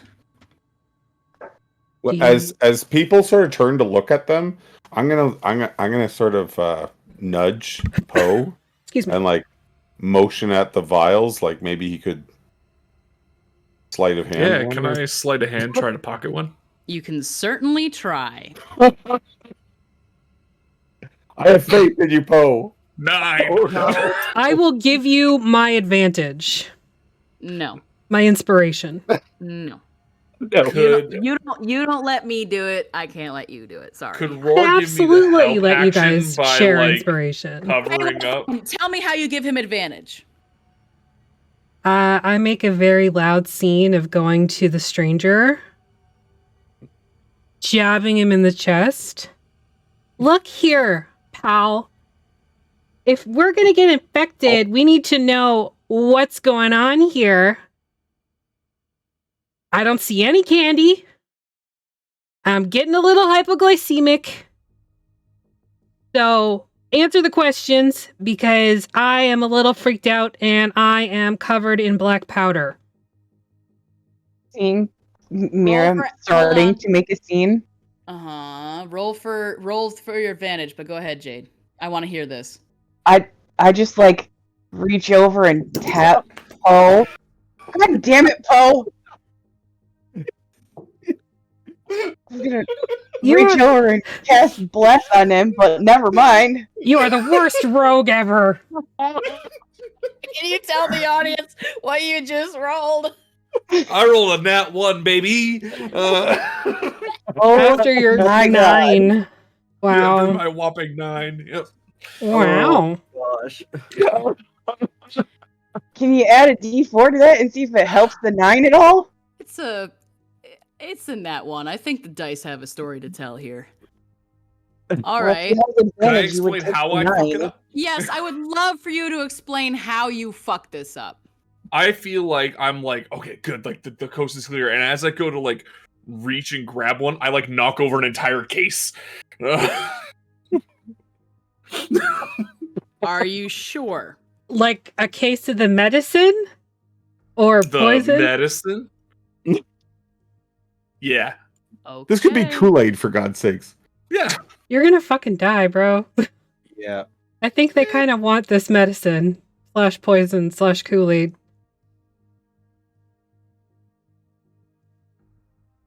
Oh no.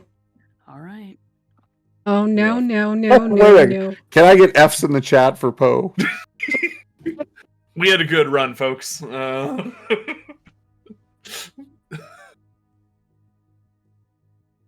Give me a second here. Oh no. Are any of us close enough to try to make a grab for it as it falls? You knock it over. You walk forward. Are you falling into the table? Like, Yeah, I If it- feel like I go to ring and like, good, great, wham. I mean, you can certainly try. I'm not doing it It's intentionally. falling- I just feel like No, that's yeah, how I know. fuck it up. Yeah.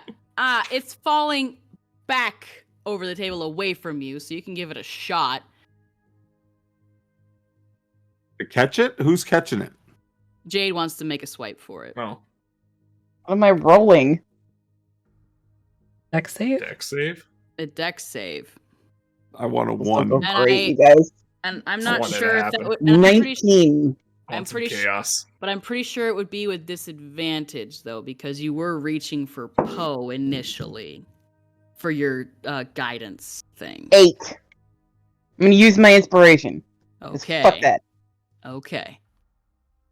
What's chat saying right now? I gotta see chat. Just I either pass. had a Lot of 19 Fs. or a 12.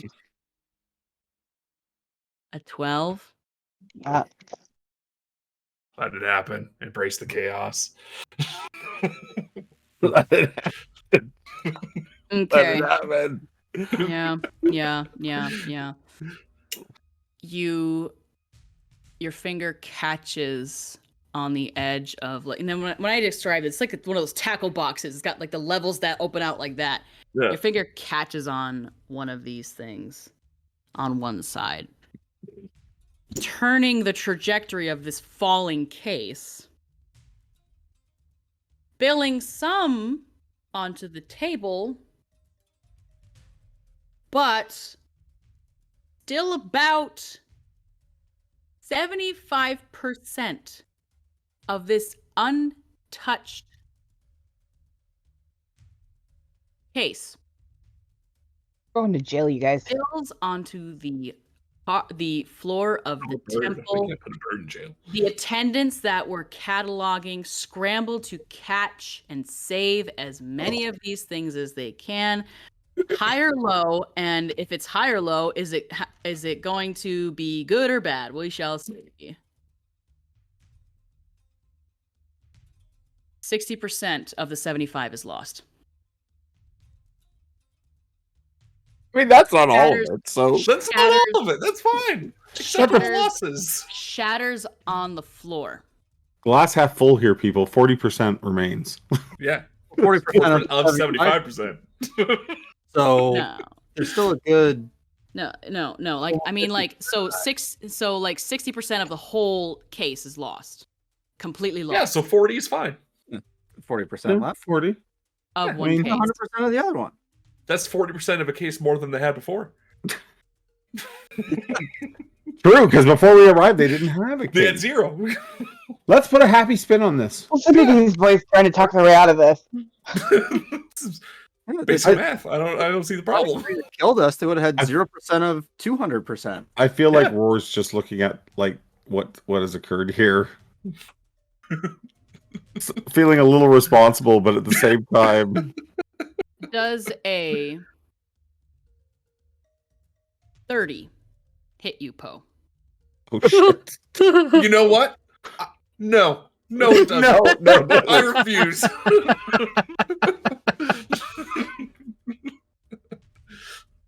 It's plus 11. I'm sorry, y'all. Well, my AC is only 14, so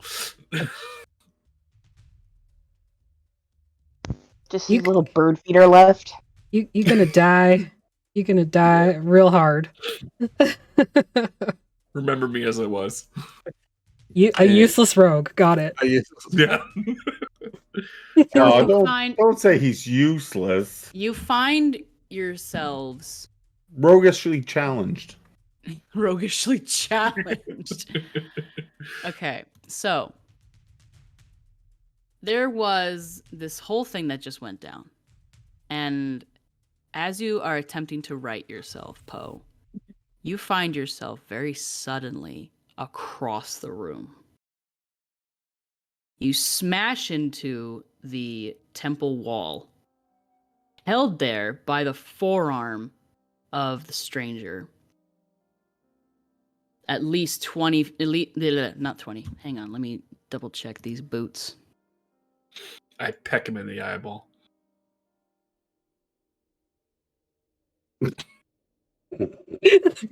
Yeah, 30 feet across the room.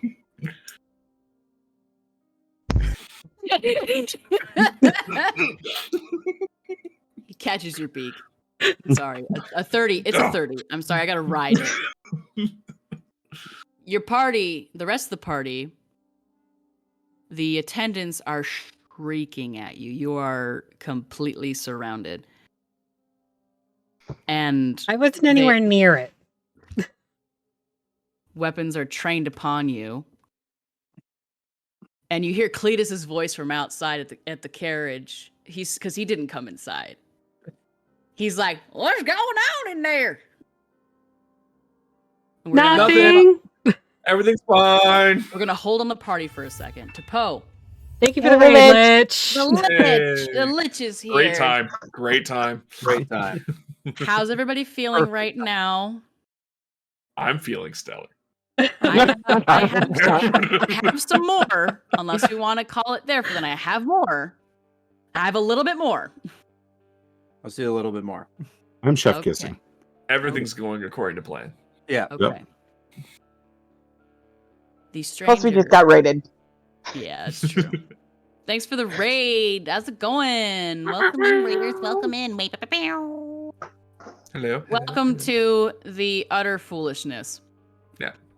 Ready to see a bird get plucked? It was a great plan until it wasn't a great plan. Exactly. Great plan until it relied on me. Great plan. It is Roar's Execution fault. not so good. It is Roar's fault. So you are throat checked up against this temple wall. Your beak is grasped in this like killer grip of this man, as he is about 5 inches. Yep, 5 inches from your fate. Your little birdie feet are kicking, and he looks you in the face and he says, "Do you know what you've done?" Can I answer? He's holding my beak. You can try a throaty noise. You're based off of crow. I try to mouth something along the lines of, "I don't answer questions, bitch."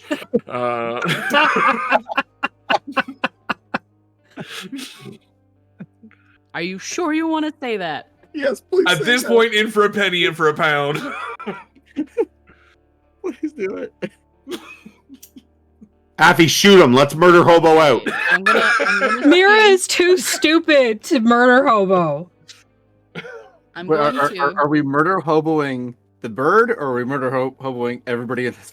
room. Yes. I'm fine with either option. Yeah. I feel like shooting me and cutting your losses is This- also an acceptable course of action. This has presented a very unique opportunity. I'm going to make a wisdom saving throw for the stranger to see if he will or will not sever your head from your body. I mean, either way, Little I feel dramatic. like it's a win. You guys ready for more combat? You Yeah. watch as the stranger's face goes from bright red still. The color leaves most of his face, and he tilts his head as if he's listening. And he looks back at you. And he lets go of your beak, and he lets you down from the wall, and you take a seizing breath in. You've got yourself a new job, mate. We'll talk.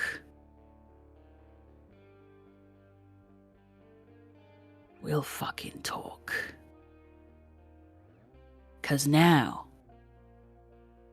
you getting paid enough to know a few things.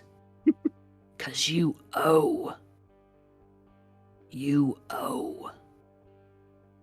Am I clear?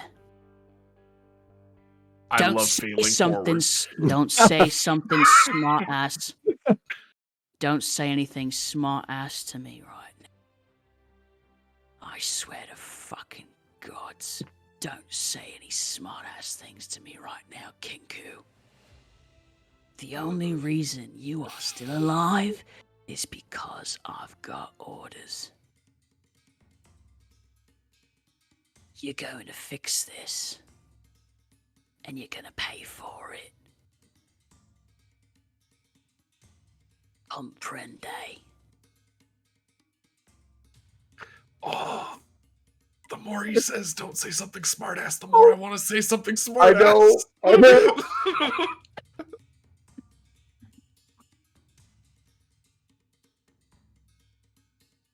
Okay. Don't do it. That is a 23 intimidation check. Don't do it. Yeah, but like, I feel like when I'm in danger, I just say bad, like stupid things. It's a coping mechanism. I feel like Roar is on the other side of the room by the table, looking at you, going like, I am Zinc. I am Zinc. I say back in his voice, comprende. And he's going to just kind of point at you. Good birdie. Tweet.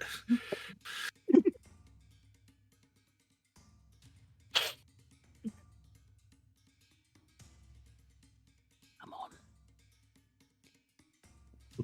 And he walks back towards the table. How much is lost? Approximately 60%. Yep, that's what they tell him, basically. He heaves a heavy sigh and he drags his nails down his face.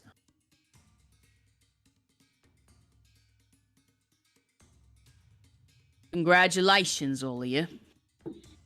Your buddy over here got yourself another long-term job. Eh? Don't take What? that as necessarily a good thing, mate. We'll talk. And Lady Cobb has just been standing there the whole time, like... her mouth wide open, eyes agape. Weren't you going to visit your brother? I was. Might be a good idea. I'm not sure I want to be left alone now. Well, it looks like you're in with us, honey. Oh dear. And she looks at the stranger. I mean, wasn't. I mean, well, I don't have any belongings with me. I guess I can't really say anything, can I? Can we at least go see my brother, please? And the stranger looks over at the captain, and the captain says, Chapel B. And he goes, fuck. What's in Chapel B? Is there candy? Don't suppose there's more cases, is there? The stranger looks pointedly at you, Poe, when you say that, and then gestures, does like the boss gesture of, come on. 2 fingers towards. So now you're all heading your way. Do you follow? I feel like I don't have much of a choice. You don't. Candy? Fucking come along. You'll get paid. However you fucking like. You're stuck with me now. Well, can we at least stuck. have your name? For fuck's sake. Mr. Stranger doesn't have a great ring to it, boss. It kind of sounds like you should be in the back of a wagon with like tinted windows, free candy, which I would absolutely jump on because candy is involved, but generally that's not like a wise thing to do. But as an adult woman, I feel like I'm less in that sort of ratio of being abducted by a creepy guy. Should I just stop talking right now? Yeah, sweetie. Yeah, you should stop. I'm sorry, I'm really hypoglycemic right now. Give me another piece of candy. Another one of the like caramel ones that keep your jaw shut. You are all led down this long hallway, and you split up, and it splits down into 3 different corridors. You take the rightmost corridor, and you are led into what looks like a small private chapel. And in this chapel, this is not how I thought tonight was going to go. But it's new. But you knew it was going to go this way. Like, I knew we were going to the chapel, but I didn't know that whole thing. Oh my fucking god! Stop smiling, Cade. You should be ashamed. So, in this chapel, it's fairly bare. It is so bare. The windows are sheathed in a dull grayish blue light. Seemingly, if anybody could make a guess, if anyone wants to make an Arcana check on the windows, have at. And that same blue light seems to cut the room in half. 17 for me. Big old 15 5. for Jade. Anybody who rolled above a 15 or more is basically a force field. It's a barrier. Nothing in or out. Space Western force field. All right. Yeah. In this private chapel, behind this blue barrier, is what seems to be another patient. Alone in this chapel behind the barrier. Oh, fuck. He's patient zero. Seemingly in solitary confinement. Anything and everything has been stripped from that side of the room, even down to the fibers of the tapestries and and any carpeting that's been laid out. Everything has been stripped. Nails have been pulled up. Nothing. It is clear and smooth. Anything that could be used as a weapon removed. Behind this barrier, laying almost, you thought at first maybe this was just like a pile of dirty linens until it stirs and a head emerges, lifting up. This, based off of the pointed ears that are showing from beneath the ragged hair and the strip of gauzy linen tied around the head, this is a intensely disheveled elven man. Blonde hair, shaggy, uncut, grown out, nails chewed down to the beds. Clothes, filthy, stained with blood, torn, and other bodily fluids, curled up into the ball of this chapel.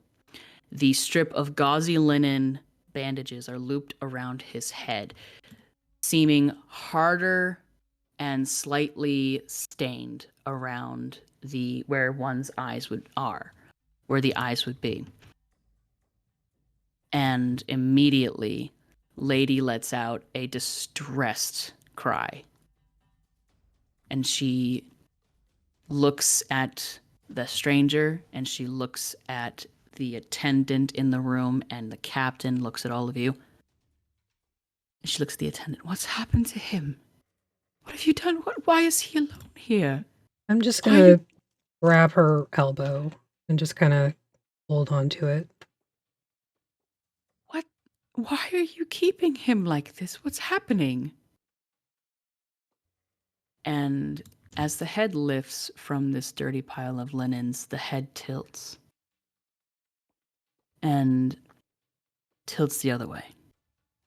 Is that you, sister? She pulls away from your grip on her elbow when he speaks. She can try. Okay, she will try. She tries to pull away from your elbow. You can also try to keep hold of her. She rolled a 1, never mind. And she says, Leo? Yes, it's me. Oh my god, are you all right? What's happened to you? The elven man shakes his head.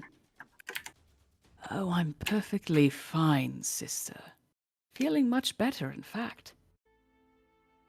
What's happened to you? What's going on? And the elven man smiles. You heard her refer to him as Leonard Elliot Cobb. L-E-C. They're twins. They are twins. If you could, you would bet that if you could see his eyes, they would be the same bright, sparkly blue that little Lady Cobb is. She If is he a bit... has eyes left. Yeah. Do you say that out loud? Roar has a 6 intelligence, probably. And Lady turns and looks at you aghast. What? I just the bandage. Never mind. The elven man, Leo, as she called him, kind of chuckles, shaking his head. Oh, he's right, dear sister. This, dear sister, I clawed out my own eyes. Aghast, Lady looks at him and starts to slide down to the floor with her arm hanging in your grip. You know? I kind of help her down so she's not gonna drop right to her knees and hurt herself. Stranger kind of catches your gaze, Mira. Don't let her get too close. I am a little dumb, but I'm not that dumb.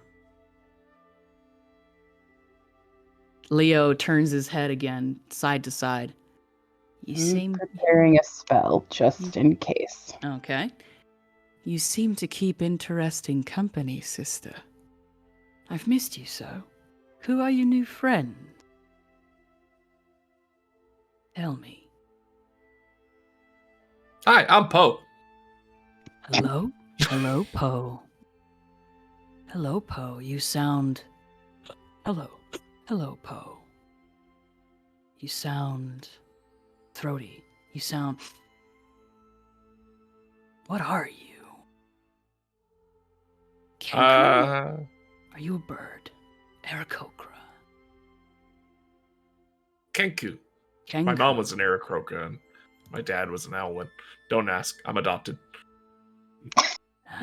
That's lovely. Me and my sister are adopted. I smell blood. Thrycreen.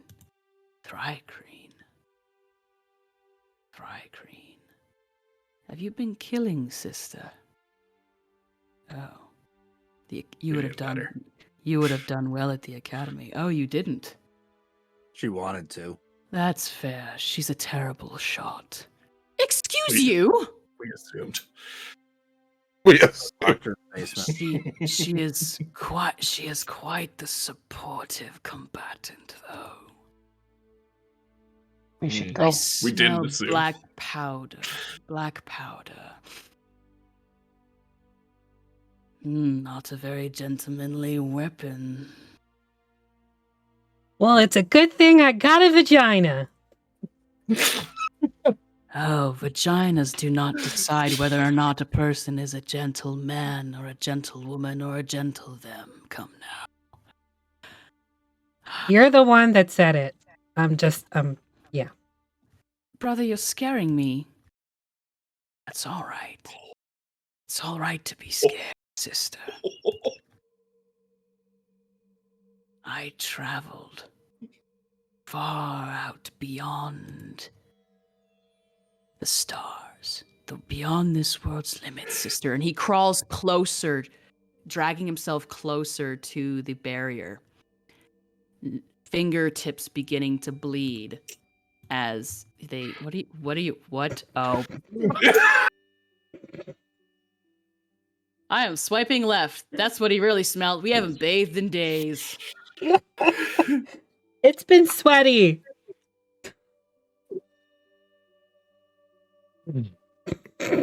Shall I continue? Yes, I really want you to. That's why I'm just typing quietly and letting you continue. I'm trying not to be that guy. I really am.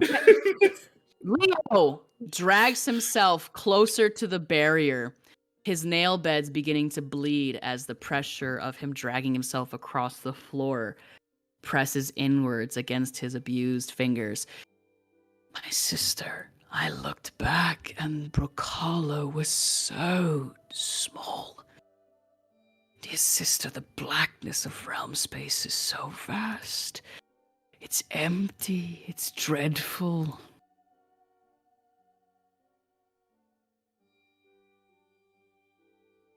I looked into it. It was so empty. But now,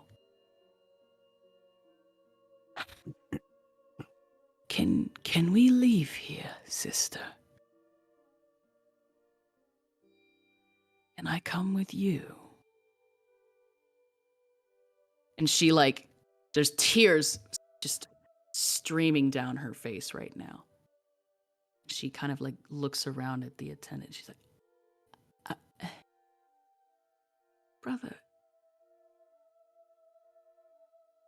you're acting very strangely. It's all right, dear sister. It's all right to be afraid. It's all right to act differently. I am still me. I am just able to see like I haven't seen before. He shakes his head as he laughs again. I admit I have acted quite erratically, and he touches the bandages, slipping a thumb underneath one edge, like he's going to lift up the bandages, and just from that little bit, you can see these ragged claw marks on the tops of his cheek, just beneath this bandage. My sister, we must make it full again. I acted so erratically because I did not know the truth. What was truly missing out there? Why it was so empty? It was missing her. She will make it full again, and she tells me what I must do, and I will do it. But first, that will require me to leave this place, and you have come at just the right time. What are you talking about, Leo? Oh. I sense distrust in you, sister. What about you and your friends? Will you not help me? Gunpowder. Feathers. Rye green blood. smell of earth and stone? Nah. I could make you feel such things. You will know agony and peace. She will bring it to you if you just let me out.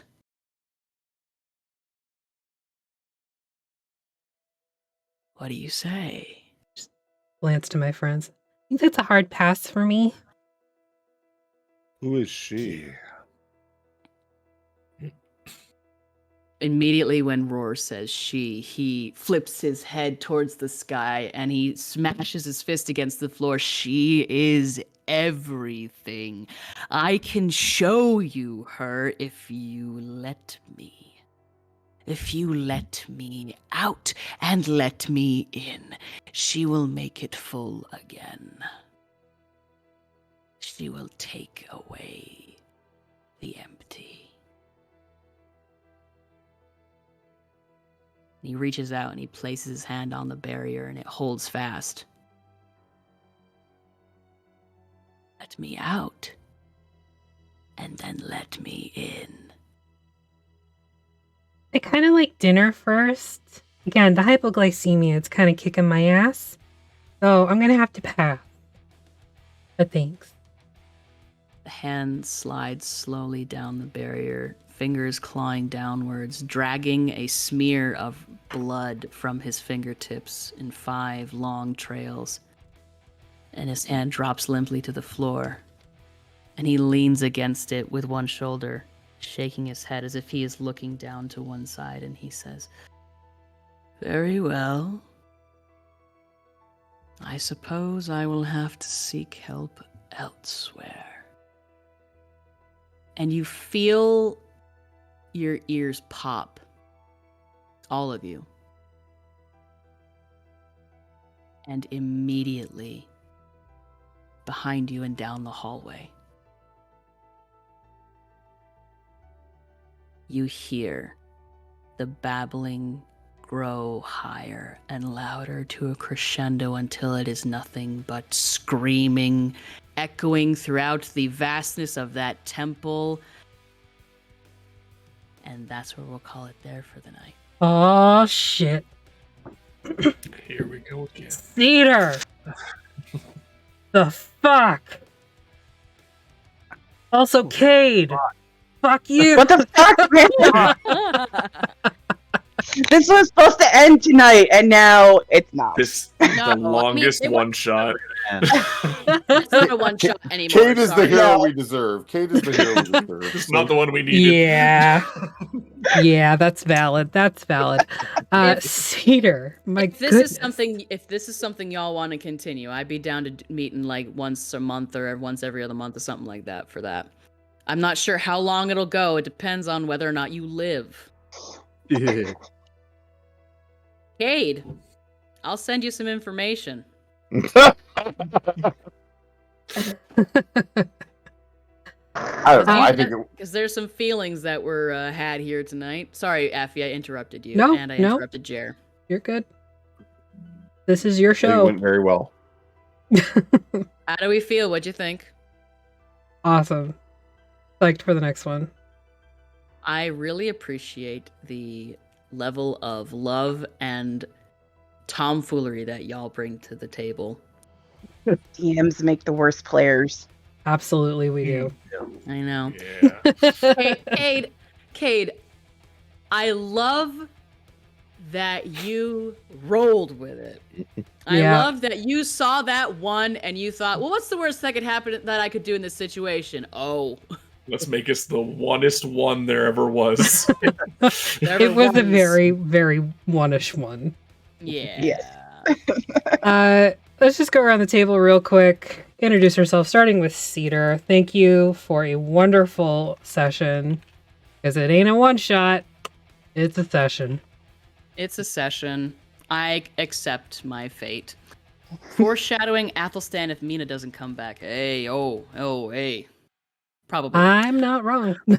You're not wrong. He is extremely codependent and obsessed. So anyway, My name is Cedar the Barefoot. I am Cedar the Barefoot all over social media except for Twitter, where I am Barefoot Cedar.